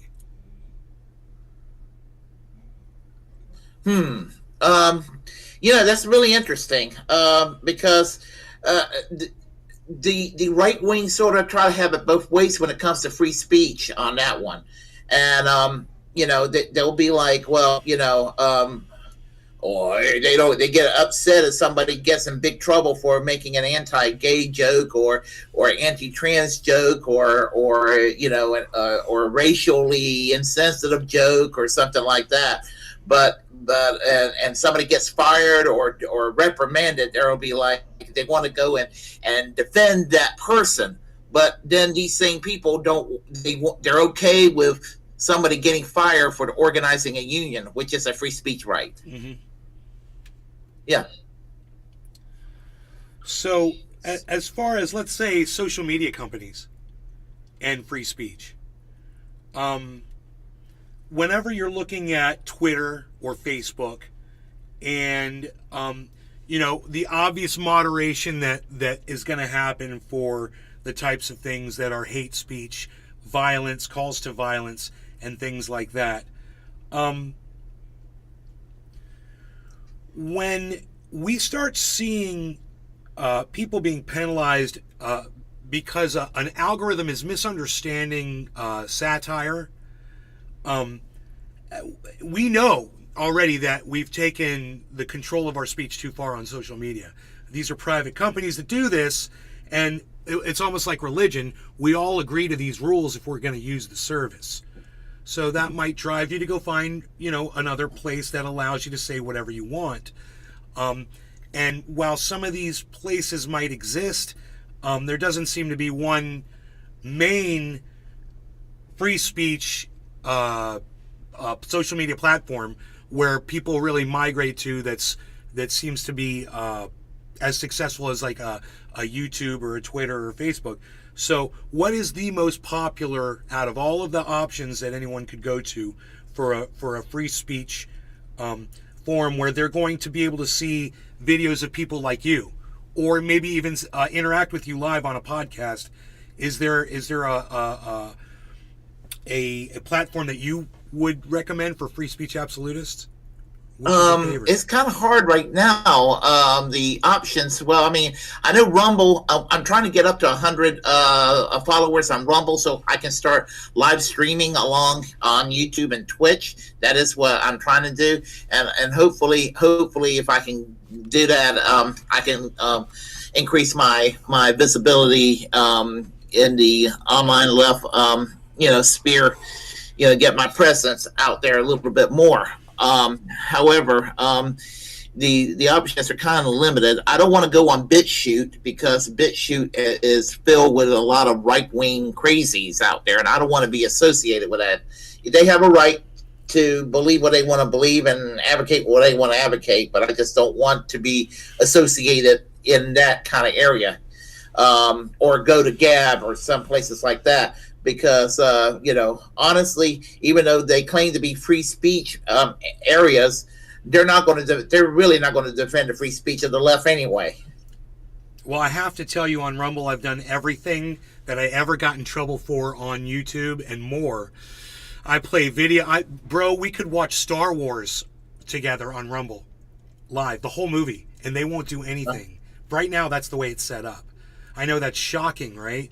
Any copyrighted material, music, anything you want to say, Sure. Rumble seems to be, and I'm so glad you mentioned that, because we're broadcasting Rumble right now, but what I really want to do right this second is get your Rumble address, which I'm assuming is Willie Bragg TV. It's going to be Rumble, at Rumble / I'll tell you what's going to be on. I'll tell you what's going to be. I got a different URL for Rumble. Okay. Give me just a quick second. I can tell you what it is. We're going to get that to the people in the chats here. Yeah, let's see. Let me find it real quick. Just give me a second here. I apologize. No. Don't worry. Take your time. Take your time, brother. No. Yeah. Give me a couple of seconds and let's see. Let me do this here real quick. Willie Bragg Show. And, Willie Bragg Show. Yeah, it's going to be for Rumble. It's going to be. Why can't I find it there? It's not there. There's Willie Bragg, Dirtbag Leftist. Willie Bragg, Dirtbag Leftist. Yeah, that's what it's called. That's what it says on the. That's what it says up there. I've got you. I can tell you. I give you the exact URL. I've already got it. I've got the URL. Oh, you got it? Oh yeah. I'm putting it in the chat. Okay, thank you. I appreciate Absolutely. it. Appreciate it. Thank you. There you go in Facebook. Here you go over on YouTube. And now my Rumble page.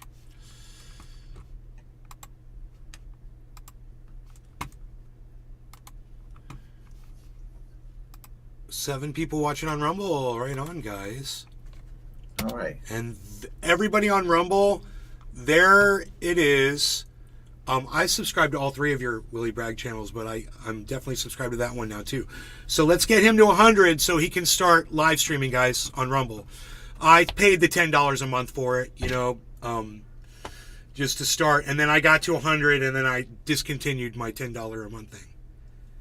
Yeah, I had like one video I've actually uploaded up there last year when I got suspended on YouTube for a week for them. I think I told you last week I got suspended from YouTube for a week for them taking my words out of context. Yes. And Deep Fat Fry with the which is a program with the Amazing Atheist and his brother Scotty and Paul Markey. They also got their program taken off the air for about a week for the similar reasons. They were making fun of election denial, people who were denying the election of 2020, going into the conspiracy theories, and the algorithms interpret them as engaging in the conspiracy theories, and so they were pulled down for a while too. And can I show you?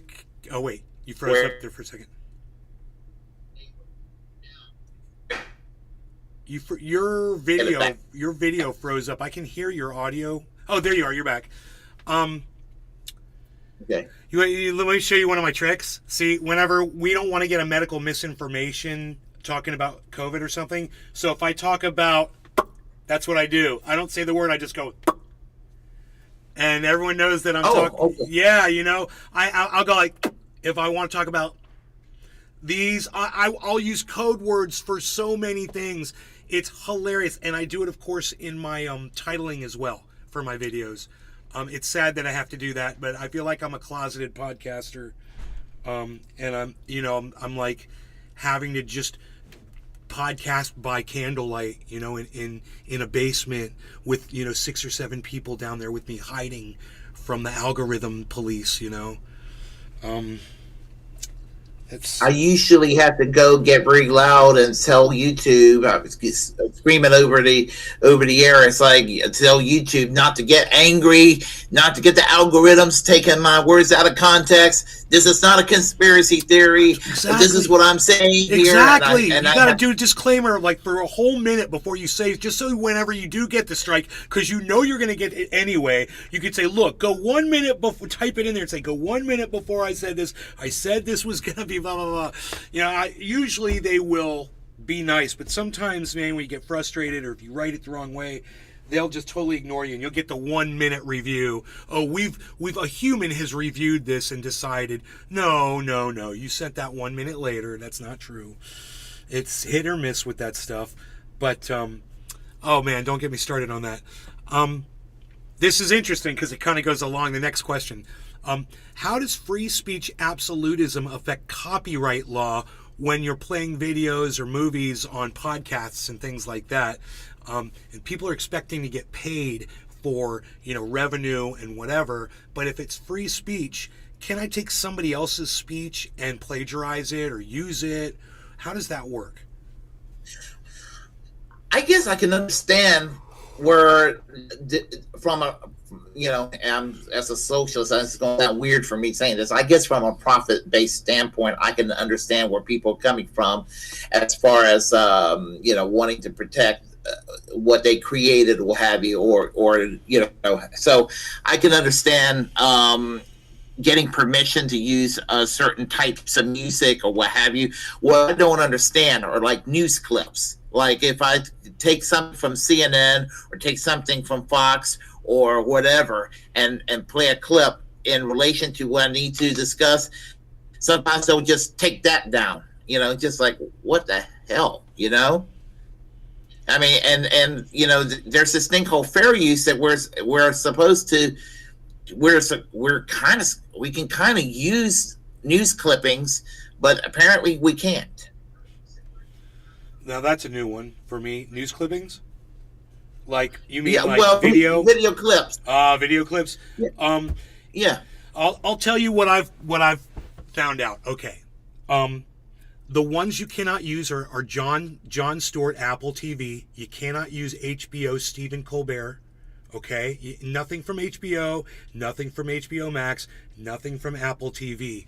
But almost all of the mainstream media you can get clips from, and it won't be a problem. I do this all the time on my show. I'm always testing it because I've got 6 channels on YouTube. So in case one gets a strike, you know, I can go broadcast to the other ones. It's always been like this for me. But for the most part, you want to be careful with like BBC documentary type stuff because sometimes they get a little, they're like, no, you're using our stuff. We're going to mute our documentary in the middle of your podcast. For instance, they do a really good, there's a BBC documentary on Nazism in Poland and Ukraine in the sporting events. And I showed that. And on some of my channels, everything was fine. On another one of my channels, they said, you can't play this video in these countries and blah, blah, blah. And I was like, okay, well, I left it up on the other channels and the algorithms haven't caught it yet. But it's just, it depends on the content.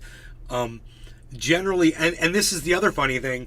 Now, they fixed a lot of this, Willie, actually, which is really good. For instance, it used to be if you played the wrong song, your video would get taken down. You'd get a copyright strike. Well, they changed that now, and I don't know if you know this, but now if you play the wrong song, they give the copyright holder options. They're like preset options. So if someone's using your content, you want to make money off of it, which should just be the default. And well, they finally made that the default. So anybody that is holding copyright will automatically share revenue with you if they do nothing.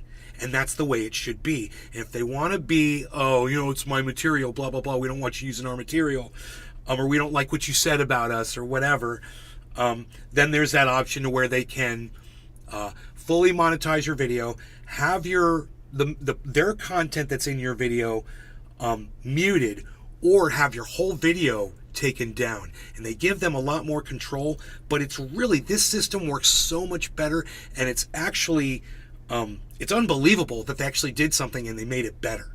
But yes, with copyright strikes now on YouTube, you can get away with almost everything. But there are still certain songs like the Eagles stuff you want to be careful with, and there's certain artists, Metallica, and if you play their stuff, your stuff's you're gonna get a copyright strike instantly. So you have to know what those bands are. It's It's crazy, man.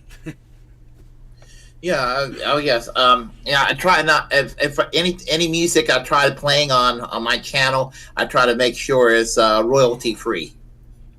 So and there's like a lot of royalty free stuff you can play up there. So I find something that's generic that I like the sound of, and I'll go.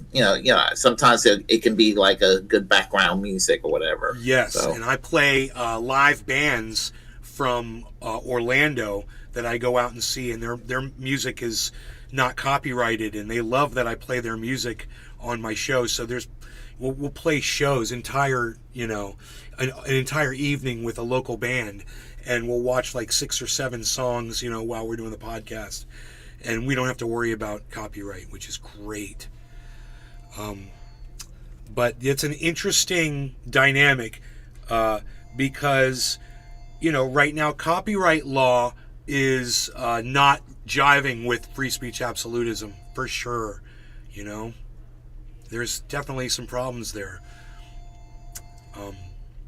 And luckily I've seen them making improvements with how to make it better, instead of, giving all the rights to the copyright holder, which basically they do anyway, but giving them, full, man, I've been punished, man. I've had strikes and my channel taken down, and horrible things happen because somebody was given more power over me, someone was given the power to do it. They don't even know who you are, but yeah, they have the power over us, for sure. And I mean, in a lot of ways, I just miss the Wild West approach toward free speech that used to exist on the internet, and especially in the early days of YouTube. I do too. It was a dangerous place, but it was also a place you could go and say what you wanted to say and not have to worry about persecution or prosecution for it. Everyone used to be anonymous on the internet. Remember those days? I sure did. Yeah, and I mean, sure. I remember. I've had a lot of threats at me. I had a lot of insults. I mean, I've been called everything under the sun. I mean, but it is what it is, Yeah, my favorite is when you get called a right winger and a shit lib in the same day. I've been called. Listen, I have been called everything ideologically, everything that I'm not under the sun. I mean, every ideology that I do not identify with, I have been called that. So, well, that's so. You're willing. You obviously you take the criticism. I'm hearing an echo. I just want to make sure that's not one of my shows, because I've got several feeds going. Now I've got everything muted. Okay, I think there might be a little echo from you, a little playback, but it's cool. Everything's fine. Because you're willing to listen to the criticism, it sounds like. So we were literally just talking about it. So this is my next question, which is perfect segue into this. How willing are you to listen to people you disagree with? To what extent? I have friends from all walks of life, ideologically. I mean, I have friends who are Trump supporters. I date a Trump supporter, to tell you the truth. Long distance relationship, but we make it work out. So I mean, just. Yeah, she makes fun of my politics, so but it's a good gesture. It's with affection, and I do the same. So, and I have people from SSL from all walks of life. I have people in my family, that has different politics. Yeah, I mean, and I associate with people from anywhere from libertarians to Leninists, from Tea Partiers and Trumpists to Trotskyists, from whatever you can imagine, from whatever you can imagine, and everything under the sun. And the only people I will not associate with are people who associate with Hitler, or anybody who thinks that the killing fields of Cambodia was a swell time. I have my limits, but they can believe what they want to believe. I just won't associate with somebody who loves Hitler or somebody who loves Pol Pot. Okay, so I mean, that's a lot. You're willing to listen to just about anything, and that's what free speech absolutism is. You know, I like to think that it's allowing anyone to say whatever it is they want, wherever it is they are, and but you know, if there's no one there to listen to it, what good is it? There's got to be listeners, you know, and if there aren't people listening, I think that people are driven to forms of violence and frustration that could so easily be avoided just by letting people speak. You know, this is it's kind of like a revelation for me, because often I have to block people in my live stream. You know, they come in and say offensive things to me or troll me or whatever. And, you know, in order to keep my regular audience members here, sometimes it's a necessity. But at the same time, I've been much more lenient over the last 2 years. I mean, I actually made a conscious effort. You know who Tim Black is? Oh, yeah, yes, I do. Tim Black, and I had a conversation with him, and he watched my material, and he said, man, you're too mean, bro. He says, I watched your show. He says, you're just too mean to your audience. He says, if you could just try to not be so angry and mean towards them, because they're there watching you. And, you know, I at that point, if you go back 3 years on my show in California, and I just did recently, I was watching an old show, and I had 60 people watching my show. I would give a limb to have 60 people watching my show again. You know, it's that important to me to have nice numbers, and 60 was a big deal. And on that day, I was blocking people as quick as I could. And it was over nothing. It was over silly little disagreements or somebody making a comment that I thought was, you know, whatever. That journey has led me to a whole other level of speech, where it's not just, you know, trying to let people say more that they want to say, but finding out what free speech absolutism is, getting to this point, and finding out, you know, hey man, I'm a free speech absolutist. This is really cool. I didn't really know what it was. I thought that a free speech absolutist was going to be like Nick Fuentes. I was like, that's a free speech absolute. Nick Fuentes, you know, somebody who wants to deny the Holocaust. That's a free speech absolutist, you know. I was kind of turned off by it, and when I was confronted by a bunch of people that just wanted to be vulgar on the internet, and I mistook what it was, and now I know, that we've got more stuff for you here, Willie. If you still have time. Yeah. Oh, yeah. I got time probably to about 12, 15, 12, 20. Oh, great, yeah. Great. Well, I only have a couple more questions anyway, so then we could talk about other things if you want to. Sure. Or if you want to talk about this, which is fine too. Okay. Is it okay for white nationalists to burn pride and LGBTQ flags?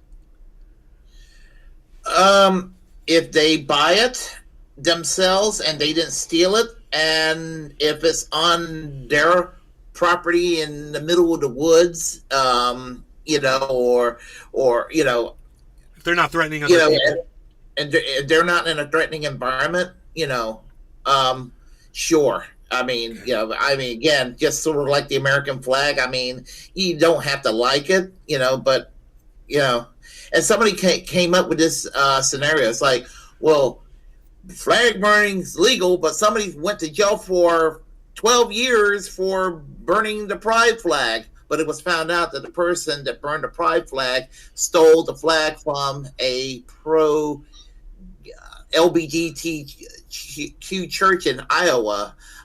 They just stole the flag from the church. They had probably an Episcopal church stole the flag, and they torched the flag, and they did some jail time because they had, I think it was something to do with a 3 strikes you're out or something like that. Okay, so there were other circumstances. It wasn't just that. That makes sense. But you know, you want to use something like that for your narrative.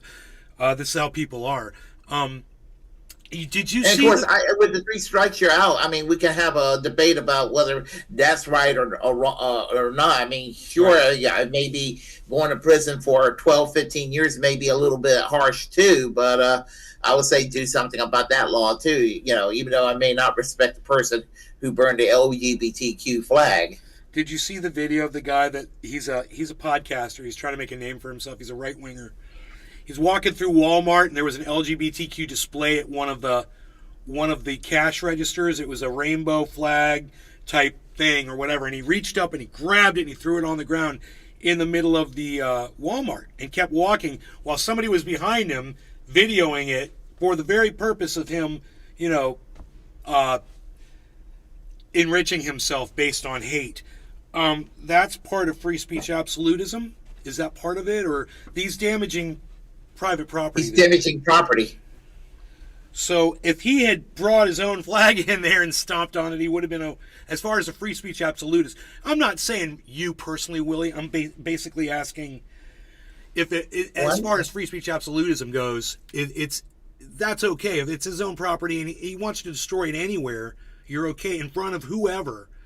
Like, let's say there's a wedding going on. So somebody can't just walk in and disturb a wedding to say whatever and hold up signs and protest, or what's free speech absolutism say about they don't have a right going into a public or a private setting and disturbing it and disrupting it?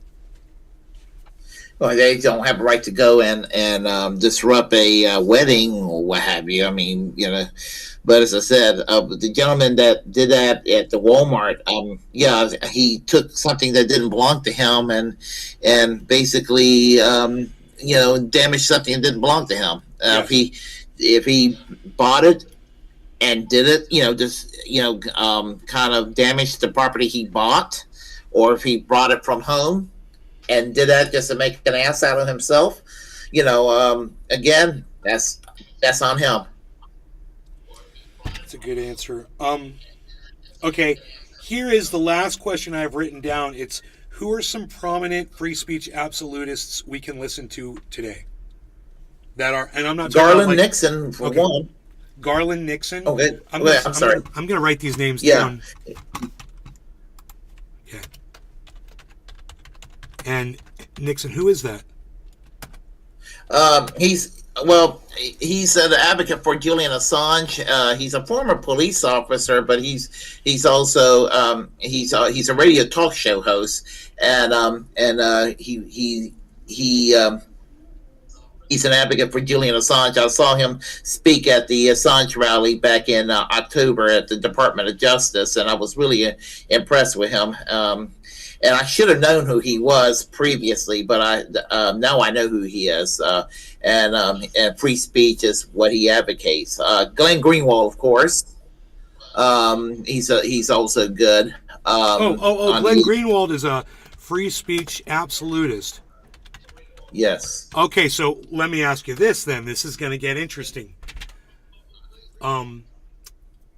Ben, that used to work with him, his last name just escaped me all of a sudden. At the Gray Zone. Ben Norton. Ben Norton is siding against the United States and a couple of other countries on a bill that wanted to silence Nazi speak.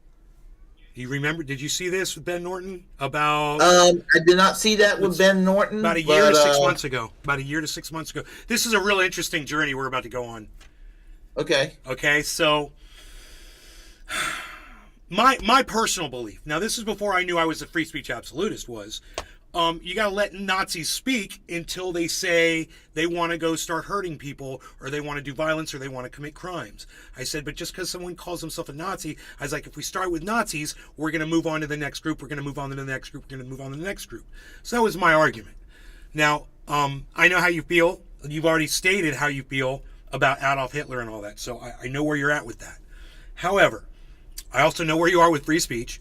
So Ben Norton is taking the side of the rest of all the world that says we want to ban Nazi speech. We want to ban the way they express themselves. We want to ban the swastika, the flag. There was a bunch of things that they wanted to do.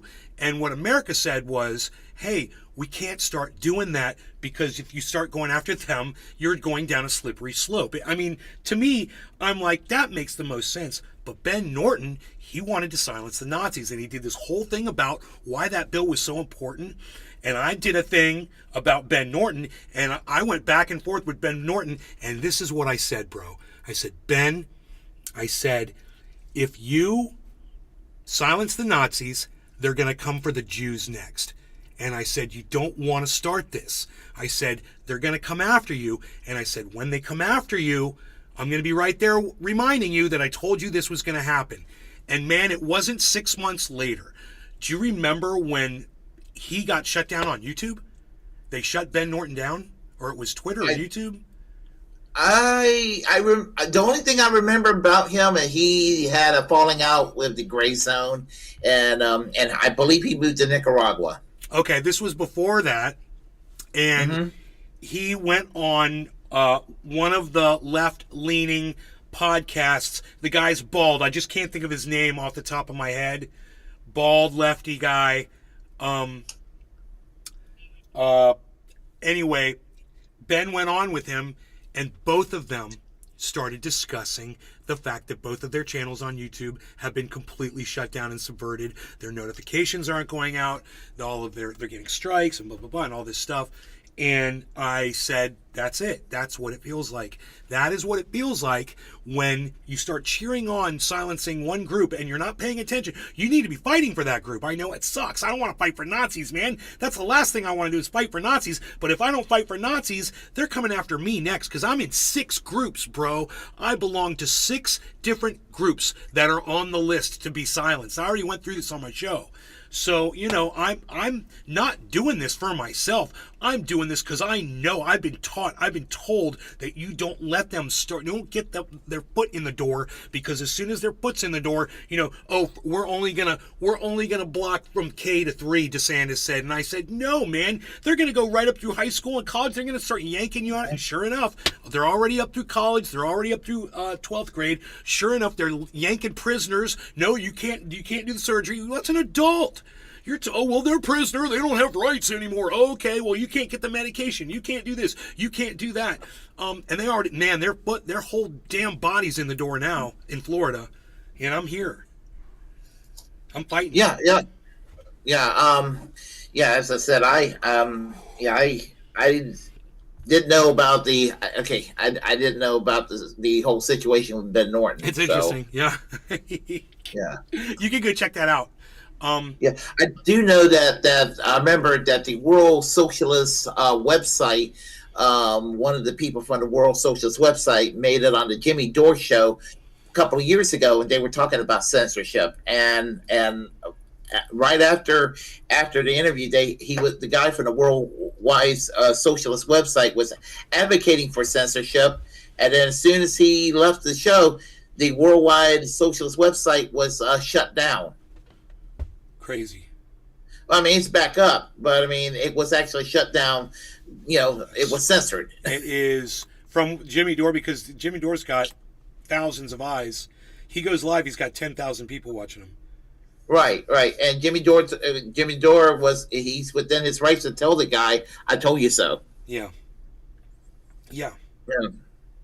I mean, he's more right than he is wrong. I mean, you know, a lot of people give him a lot of crap, but you know. And I don't agree with every single thing that Jimmy Dore says, but you know, when he's correct, he's really correct. Yeah, he's right about a lot of things.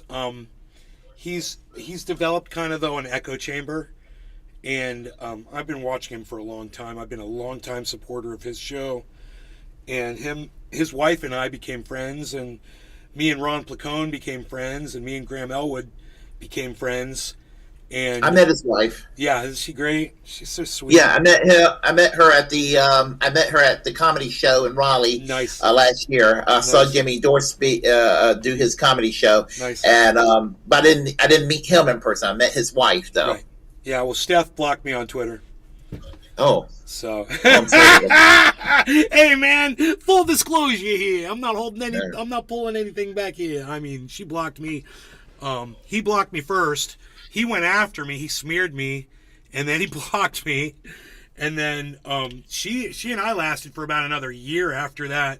And then finally she blocked me, and I was like, "Yeah, well, I'm surprised it lasted that long. I was Right. waiting for that block to come down. It's, hey, you're married to the man that blocked me. I don't blame you one bit. I was texting her and talking to her all the time. So, Actually, they cheer me. They barely know who I am. They barely know who I am. They cheered me the day I broadcasted that Nomiki Konst from Majority Report blocked me. Because no Miki cunts. Oh, Yeah, that one. oh, she's annoying. Oh boy, bro. There is a level of delusion that when you see it, I can only watch it. I mean, as a free speech absolutist, you're willing to listen to other people and whatever. And I've learned to sit and listen. I will sit and I will listen to Alex Jones. I will sit and I will listen to not too many other people, but I mean, it's just so I can hear what they're saying and why people seem to be drawn to these people, and what level, to what extent someone is willing to go to act out, like someone like Alex Jones does, and kind of just to study them and just to sit back and wonder and scratch my head. But there's some other people that I completely disagree with, that, like H.A. Goodman. You ever checked him out? I've heard of him, but I'm not familiar with him. Now, with Alex Jones, I obviously don't agree with him, but he makes me laugh. I never was upset with Alex Jones. I mean, Sean Hannity pisses me off, or someone like that, or Mark Levin, or someone like that. Alex Jones, all I ever did was laugh at the guy, right? Because he's so unhinged, right? That's all I could do. I mean, there's these two new guys. They're a real problem, bro. They're this the guy who spoke at the RNC. Wow, Michael Knowles. Oh God, bro, he's a nightmare. I hate that guy. He's a young Adolf Hitler in training. And then you've got this other guy. He looks just and sounds and talks just like Steven Crowder. He's got a mustache and a beard though. Oh, I know who you're talking about. Yeah. I know who you're talking about. I cannot think of his name. These guys are real problems. These are real problems. Matt Walsh. Yes, Matt Walsh. Both of them are at that point of delusion where you look at them and you're like, you don't even believe your own bullshit, do you? You're just doing this because you know people are going to be drawn to you. You don't even believe the things he says about trans people. Where do you stand on that, bro? He's calling for basically the elimination of people. I mean, is that hate speech? That's out of the realm of free speech? It is definitely hate speech.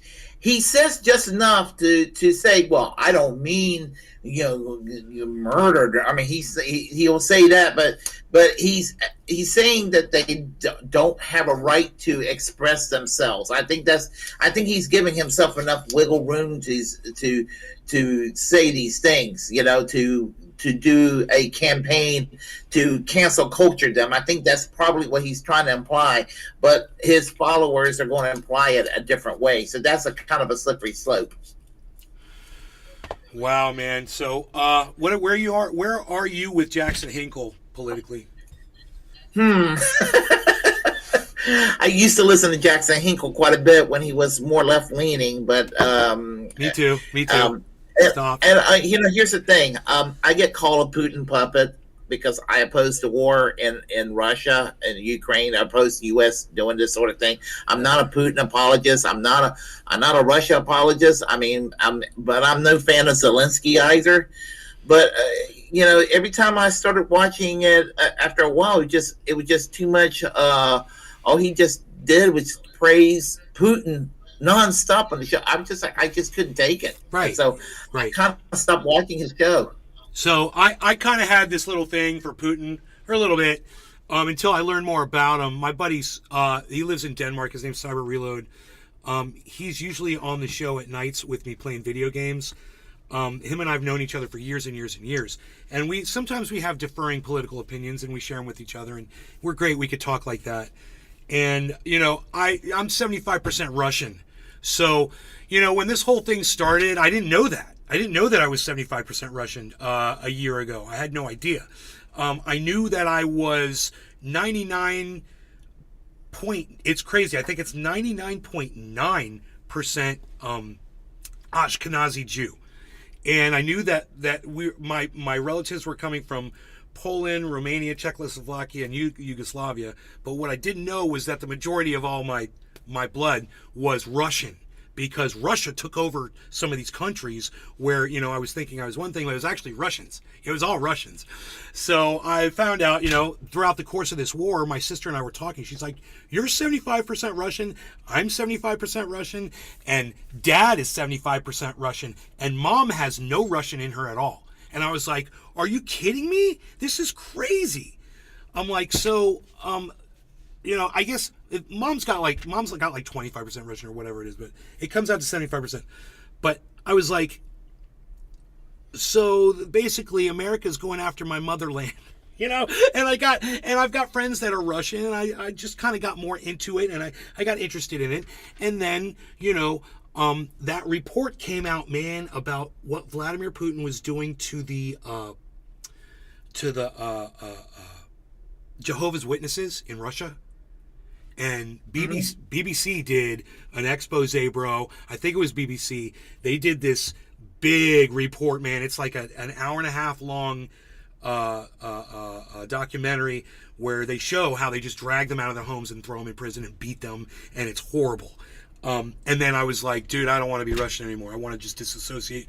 These people are horrible. They're just as bad as, America going around and spreading imperialism and dragging people out of their homes in other countries. Mm-hmm. Russia's doing it to people in their country too. And it's all bad, blah, blah, blah, blah, blah. And then within the span of the last, I guess I would say the last 3 months or so, seriously, I've kind of just been like, yeah, the war just needs to end. And I liked cheering against America because I freaking hated all of the past, what was going on in Ukraine, and watching Jimmy Dore and understanding, about 2014 and, overthrowing the government. And I know the whole story, and we've covered it on this, and I've showed the documentary about the overthrow of the Ukrainian government, the Russian basically favoring government of Ukraine in 2014, and how they burned people alive, and it was horrible, and then they shelled people in their homes, and we went through all the history of everything. And and then I got to the point where I was like, dude, I just can't pick sides. It's just got to end, and now I'm just anti-war. But it took me a while to get to where I am today, listening to people that I disagree with. I make no apologies for what they do in Russia, whether it's a persecution to LGBTQ or persecution to Jehovah's Witnesses or what have you, or in Ukraine, persecution to LGBTQ, persecution of the Russian Orthodox Church. Mm-hmm. Or African Americans. Yeah, or, I should say, I'm saying African Americans. I mean Africans. It does not necessarily African Americans, but. And the Nazi element in the Ukraine. And not everybody in the Ukraine are Nazis, but why people are in denial in America about the Nazi element, the Azov Battalion, and haven't explained that to people, just like, I'm like, that's a problem when Stefan Bandera is being celebrated. Correct. And that's when you go and you look at the sporting events and realize it's a lot more than just people in the military. It's sport. It's the most popular sport in Europe, football. And that is where this is going on. And you have hundreds of people. Now, there's thousands in the stadiums, but there's in sections, bro. They will all get together, and then they will just beat the crap out of people, you know, and based on the color of their skin or whatever. And they're calling the other team Jews. They're saying defeat the Jews. These are the chants they're saying, and oh, it's horrible. You could see that if you want to see that that documentary, I've got it. I can send it to you. But it's not fun to watch, man. It's hard. They did a really good job on it, though.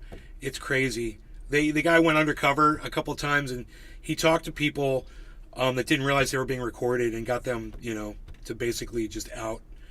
They're like, well, we don't really think about too much. This is just what everybody says, and blah, blah, blah. We just hate the Jews. Blah, blah, blah. It's like, okay, you don't really think about that. It's your history, or they don't talk about that in school there, you know, and they don't want to talk about it in school in Florida. And, bro, they're just removed in Florida. I got it in the newspaper. They just removed a book that was written by somebody that went through the Holocaust, and somebody said, I don't want that book in school where my child is, and they removed the book from the library. It was like in St. Pete or someplace. But that's how they're going to do it. They're going to do it one book at a time, in one county at a time. They're already doing it. They've been removing books. It's really scary. They also took off some LGBTQ related Disney movie or something that was in a library too, because a character was an LGBTQ character in the Disney movie or something.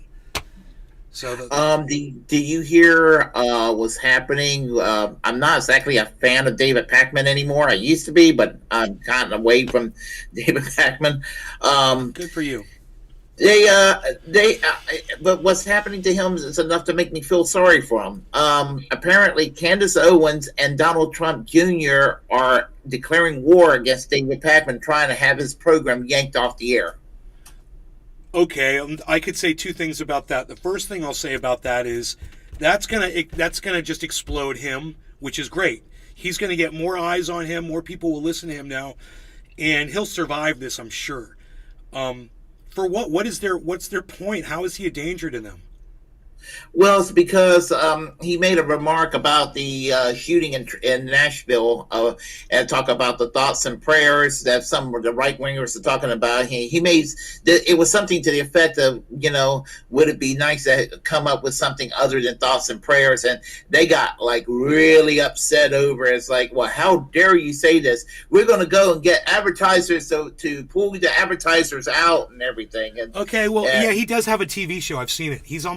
He was on cable in California, which was really cool. Oh, okay. Yeah, I could see him on TV, bro. I used to watch him on TV. And even I didn't know he was actually on TV. Bro, even when I stopped watching David Pakman because I didn't like his narrative anymore, because he would only cover what he wanted to cover, that only made the left look good, and he wouldn't cover all the stories. And if I was like vacuuming in my house, I would turn the TVs on and I'd watch David Pakman. Well, David Pakman, I just kind of got bored with David Pakman after 2016. It was just kind of, and he kind of snapped at me a couple of weeks, about 3 or 4 weeks ago, because, I saw a video clip where he decided to go and kind of, he took a crap on Glenn Greenwald and Tulsi Gabbard and basically said, well, the Ukrainian government wants the U.S. to put him on a blacklist, and he can understand why. And I said to David Pakman, well, this is kind of why I stopped watching your show. And he kind of nonchalantly, he's like, you stopped watching my show because what the Ukrainians got right about Glenn Greenwald and Tulsi Gabbard? And then he says, well, you can do what you want to do. I wasn't even mad at him. He got kind of sarcastic with me. Did you super chat that at him on one of his podcasts? No, it was it was on Twitter. Dude, he responded to a tweet from you? That's awesome. Yeah. Bro, do you know how many times I've tweeted at David Pakman?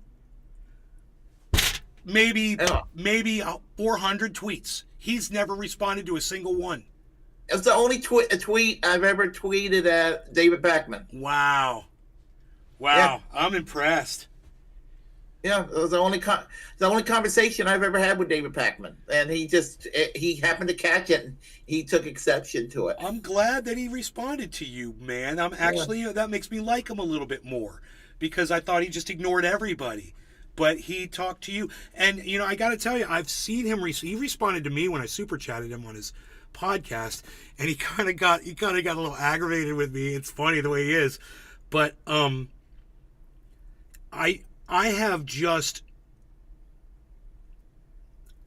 just seen too much cheerleading from him and not enough of his ability to see the whole picture. He's got blinders on, and they're very focused.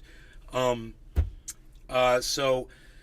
that was my biggest problem with David Pakman. I can go back and start pulling out tweets, you know, where I tweeted at him. I'm like, I take exception to this, and I disagree with you on this, and blah, blah, blah, blah, blah. But, yeah, Pakman's funny. I thought it was interesting. With Jimmy Dore, my biggest problem with Jimmy Dore is some of the scientists that he has on his show. I want you to check out, do you watch Dore all the time, like if he goes live? I watch him whenever he pops up on the screen. Okay. I watch him fairly often. I obviously like him. I saw him live. I paid money to see him live. So right. Okay. There was a I forgot what the point was. I was going to say. Holy moly! Something about scientists. There is, you know, he has these two guys, but let's just go with John Campbell. John Campbell. He loves John Campbell. You know Dr. John Campbell, the guy that circles and underlines things when he's talking. He's always underlining and check marking next to things. Everything he talks about is COVID, COVID, COVID. It's all COVID. You ever seen that guy on Jimmy Dore? I don't remember. I watch Jimmy Dore way more than you do, bro. Yeah. He's got this guy on all the time. So there's a woman. She's a research scientist, and she's really good. She's got a YouTube channel. It's called Back to the Science. And on a regular basis, she debunks John Campbell because John Campbell is a quack. And he doesn't understand most of the things he talks about. So what she does is she explains it, and she explains it in really basic terms. And, you know, the last upload she did was only 3 minutes long, and it's fantastic. John Campbell had this list, and at the top of the list was COVID and a bunch of other diseases that they were vaccinating for. And he goes, you notice they put COVID at the top of the list. He makes a big deal about it. And she goes, well, if you notice, if you look at the list, it's in alphabetical order. But John Campbell didn't notice that. It is an alphabetized list. This guy misses like basic stuff that a little kid would even know. And Jimmy Dore, you know, treats him like he's some kind of a guru, like, oh, and he always says, you know, all of my peers tell me I'm crazy. No one ever wants to listen to this or that or blah, blah, blah, blah, blah. Campbell says it all the time. And you're like, yeah, there's a reason for that, man. You know, but anyway, if you get a chance, just go to Back to the Science on YouTube. Just go to her channel. She's hilarious. You're going to love her. And just check on some of her debunking of Campbell. And try to get Jimmy Dore to have her on. And he won't. He'll ignore you, and then he'll block you. So don't try. Stay friends with Jimmy Dore. But I'm just telling you, he's not going to have someone like her on. He's not going to have that counter balance to his narrative, and that's sad, man. That's the reason why I don't watch Jimmy Dore anymore. And you know, that was the reason why him and I were arguing back and forth about medical stuff, and it was about, you know, myocarditis and what's aspirating and all of that stuff. It was all from John Campbell, and I'm in Florida, and our Surgeon General is Dr. Lopato, but I call him Lobotomy. He's appointed by Ron DeSantis, and he's another whack job, bro. I wouldn't be surprised we see him on Jimmy Dore soon, too. He's been making the rounds. So he was on Kim Iverson's show, and she treated him like gold because he was, you know, the appointed medical Surgeon General here in Florida, so he must be an authority. And this is how they run this narrative, and it drives me crazy. I would love for you to check out Back to the Science, though. You can see I have a problem with that. Yeah, I'll see if when I get a chance, I'll go ahead and check it out. You make Absolutely. my day. All right, great. Is there anything you want to talk about? Because there's all kinds of things going on in the world right now. You know, if there's any current events. Let's see. I'm trying to think. I've got something. Extra Bulla. Yes. Okay. He's running. Yeah. Yeah, he's running for something. So go ahead and explain to me what's going on. Well, on Due Dissidence, you familiar with Due Dissidence? No. Keaton Weiss, Russell Dobler. I can never pronounce his name correctly.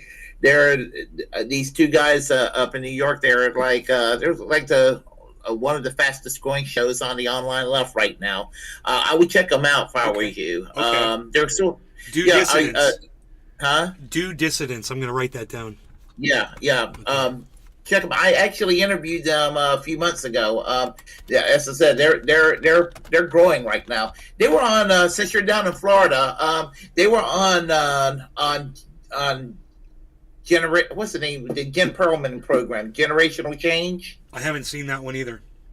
Oh, okay. Are you familiar with Jen Perlman? No. Yeah, she ran against what's her name, Debbie Wasserman Schultz in the Democratic primaries a couple of years ago. Oh, okay, okay. Yeah, she's actually a pretty cool lady. Well, she's trying to beat Debbie Wasserman Schultz. She has my vote. Yeah, she's very cool. Right. Anyway, they endorsed Warren Extrabulla this past Friday, and so he decided, well, maybe he should run for president. So he's been done some interviews so far and everything. Wait, he's running for president of the United States? Yeah, sure. Oh, I thought he was running for like some kind of a local position. Okay, so it's he wants to be president of the United States. Yeah. What's his platform? Because you support him, right? You support this guy for president? Well, considering what the options are right now, that's okay. I mean, I agree. Bernie, I'm with you. I don't want Bernie to run again. I'm burned out from Bernie. Jimmy Dore's not going to run. You'd probably Jimmy Dore's not going to run. I don't think he's going to run. I heard his wife doesn't want him to run. That's what I'm hearing. And Marianne Williamson, I have nothing against her, but if Bernie can't make it, she's not going to be able to make it because she's not on point with the policies like he is. Bernie's got his faults, but Bernie's second to none on policies. But he just doesn't have any. He just doesn't have any backbone. That's the problem with Bernie. Right. Correct. He's superior on policy. I'll give him that. But he doesn't have any backbone. But you're right about his policy. It's written perfectly, and then when it comes time to represent that policy, he backs off. And when he could double down, and yeah, you're right. You've got him nailed. I totally agree. I voted for Bernie. I wrote him in. When he wasn't on the ballot, I wrote him in California, and I was very sad to see him, support for just bend over for Debbie Wasserman Schultz and the DNC, and I hated that whole thing. Yeah. I felt like we got beat so bad. Well, Big Mac Crab may be running too. No, he's actually running too. So it's going to be basically Extrabulla and Big Mac Crab competing against each other. So wait, so what is the Bulla platform? Basically, Medicare for all, living wage, free college, getting us out of this war, legalizing drugs, basically the laundry list of things that we are all for that our mainstream politicians are not. Okay, so Bernie Sanders' platform for the most part. Yeah, I always call it Bernie Sanders plus. Okay, and he can still walk, so this is good. Yeah, I don't know how much time Bernie's got left. Yeah.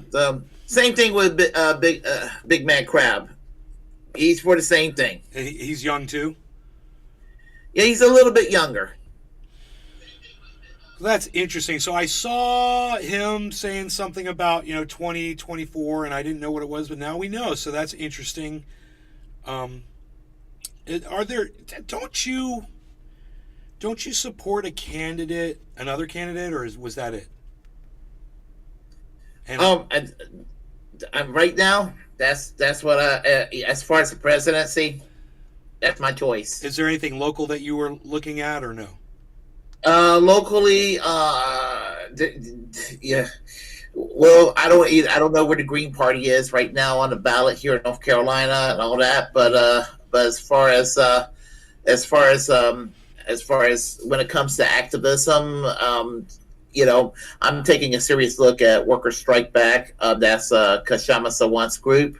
Are you familiar with Kshama Sawant? Yes. Yeah. I'm really impressed by what she's doing, and I'm impressed by her approach with Worker Strike Back. Organizing the private and public sector, and that's what it's going to have to take right now. Because the mainstream politicians are not going to. They don't listen to us. Correct. They do not. Yeah. Are you listening to what Marianne Williamson is saying on Twitter? I peek every now and then, and I follow her, but I don't. I mean, she's a nice lady, and I know that sounds condescending. I mean, she seems all right. I just don't. I just don't. I just don't want to work within the Democratic Party. She's very nice. Let me tell you something. I saw her go on the RBN, Revolutionary Blackout Network. That's good. I like RBN. Yeah, and they kind of ambushed her. They brought, Unholy Rome. Yes, I did. Yeah, so he's my buddy, and they kind of brought in some extra people at the end of that interview, and Marianne Williamson was kind of placed. She was kind of pushed up against a wall at the end of that interview. But what I noticed about Marianne Williamson, what I liked about her, was she seemed polite even then when she was in a hostile environment. They were treating her hostilely, and which kind of shocked me. I was like, I understand the questioning completely. I didn't like the attitude towards her, and there was some attitude, and it wasn't necessary, and it could have been done a little bit more professionally, but that's fine. It was an exciting moment, and I think everybody benefited from it. But what I liked about Marianne Williamson during that was not only was that she was polite, and she got to show how she can handle herself when people are being a little hostile to her, but her reaction to stand up for herself and to say, you know what, I've had enough. And she put her foot down, and it didn't matter to me whether she was misunderstanding what was going on the other side of the camera or not. Whatever she perceived, man, her reaction was perfect. It was classy, and you know what, man? I'm not into crystals, bro. What can I say? I don't believe in that there's an energy force that holds us all together and binds us like the Force from Star Wars. I don't subscribe to some of her beliefs, but she's a Medicare for all person, and she's got some of the other ideas that Bernie Sanders had that I also agree with. The biggest thing is if all of us could just get her on the same page as us with what's going on in that war. I don't understand I don't know where she's coming from. It is the weirdest thing. I thought she was with us, and then when it comes to war, she's like, we have to fight Russia. We have to fight Russia. Who are you talking to? Hillary Clinton? I mean, where are you getting this from? I don't understand how she's so progressive and so supportive of the war at the same time. That I don't understand either. Is that the no-go at that point? Is that the one thing that stops you from supporting her? Is there anything else? That's definitely one. That's definitely a strike against her. But I just don't want to go through what I went through with Bernie in 2016, 2020. It's the biggest thing. I mean, I just don't want to go through that again. I just, So, you know, I want to hear our policies being discussed on the big stage, though, and she would be talking about lot what now? Our policies, the things that we are interested in as progressive independents, or whatever you consider yourself, as a Bernie supporter, the Bernie platform, and she would be discussing hopefully a bunch of those issues and just throwing them up there and just using her for that purpose. For me, I mean, if we're gonna endorse somebody that's not gonna win, that's just doesn't have a chance, then I don't mind having the debates going on, and I think that she was a good vehicle for some of our beliefs. Well, as I said, I mean, I wish her luck, and all that. I mean, I'm not gonna be like some folks that be like, I'm not gonna tear her down about it, but I just been there, done that. I mean, whether it's Bernie Sanders or even prior with people like Dennis Kucinich, I'm just kind of just been burned out. Right. I've just been, No pun intended. Bernie burned out. Yeah, I've seen what AOC and the rest of the squad. They're not going to do anything. They just sit there. They just want to play along to get along. Right. And it took me a while. But when AOC voted to bust a strike of the rail workers, I'm like, okay, they can't even do that. They can't even support striking workers. No, and that's when I start shying away from politics. When I see someone like Kyle Kulinski and Cenk building the squad, and spending however much money and time and effort and energy into doing what they did.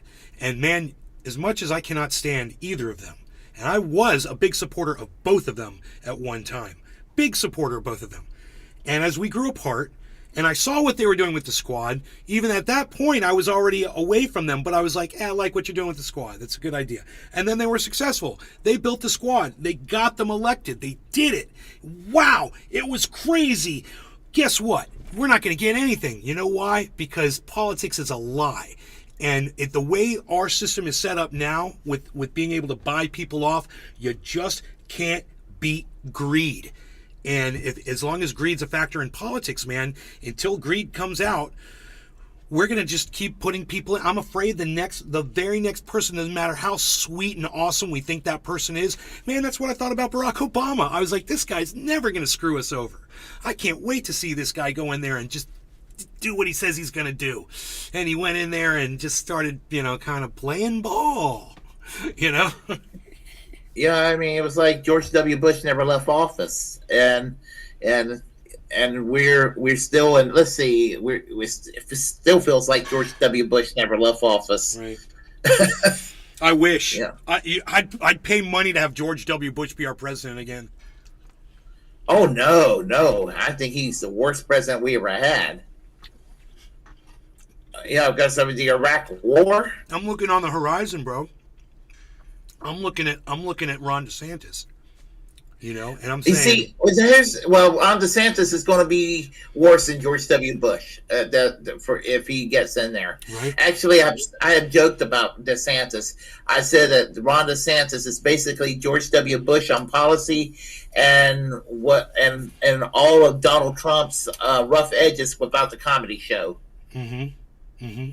Yep. Yeah. You got it. You pretty much got it. I mean, you know about the torturing, you know about the gerrymandering, you know about the book burning, you know about the Disney, you know about, and the list keeps going and going and going and going and going and going, and there's so many things.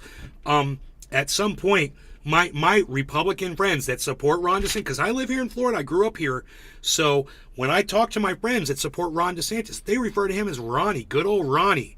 They love this guy, and when you're looking at that level of differences between the people that you grew up with, it makes you just want to walk away, man. I just want to walk away from politics. These are my friends, man. I don't want to fight my friends. It's like, I get it. I totally get why they feel like the way they feel, even though I didn't come to the same conclusions that they did, and I wish I could convince them, but at this point in our lives, we're in our 50s, nobody wants to change, man. So having a conversation with someone like you, it's nice. It's really nice to be able to express the frustration and like someone my mother is seeing, you know, and my mom is a Democrat, bro. She's a hardcore Democrat, but even she can see the hypocrisy behind everything we're being faced with politically today. Today I saw Pete Buttigieg on CNN, and Don Lemon asked him a direct question, and Pete Buttigieg looked right in the camera and didn't answer it. I mean, he just gave some kind of and I'm waiting for the answer to come out. What are we going to do about these derailments? And what he said is the reason we've cut down on derailments, that's how he started the sentence. And that's the way he finished it. And I was like, and Don Lemon let him say it. We are not going to change things with the way we're doing it now. My whole thing is to revert back to like Ron. Do you watch Ron Placone? Oh, yes, I do occasionally. Great. Check him out more. I would say check out Ron Placone as much as possible. Is going back to localized farmers markets and local governments and locally enriching each other and not so much worried about what's going on outside of your general region, so that we can survive without the supports of the government eventually when the government goes down or whatever the reasoning is. This is what I've been looking at for a long time, is living off grid and sustaining myself and being able to survive and not relying on politics and the government to take care of me, because at some point that's all going to go away. My mom's like, well, it's not going to go away while I'm still here. And I'm like, have you been looking at how quick fascism is taking over in Florida? How long are the people going to be able to take it for? When is it all going to collapse? I don't know. But I'm not taking chances. I mean, I'm tell you one thing. I am absolutely frightened by the prospects of this man becoming president, because I don't think that Donald Trump is going to be the nominee. Everybody think it's a foregone conclusion. Oh, if Donald Trump is going to be the nominee, he's going to just run right over this guy. No. And hopefully neither will Ron DeSantis be the nominee. Hopefully they will both be damaged goods. They will be slinging so much mud at each other. I at least in the next year, I'm going to be entertained. I'll have a lot of content on Twitter when Donald Trump's able to start talking his smack on Twitter, and him and DeSantis are insulting each other. It's going to be fun watching that. Nikki Haley might step up, and take over. Oh gosh, Nikki Haley, yeah, like she's basically she looks like Tulsi Gabbard, but her foreign policies, just like John Bolton. She's a war hawk. Yeah. Well, I mean, Tulsi talks peace now, but she went to war herself. That was always my problem with Tulsi. She's not perfect. She's not perfect. She's got some. But I used to like Tulsi. In fact, I wanted Tulsi to be Bernie's running mate years ago. I wanted to, but they did Tulsi dirty, and I think it's why the Tulsi kind of went in a bad direction. Right. Yeah. And I saw it coming. I've been calling Tulsi a Republican for years. Yeah.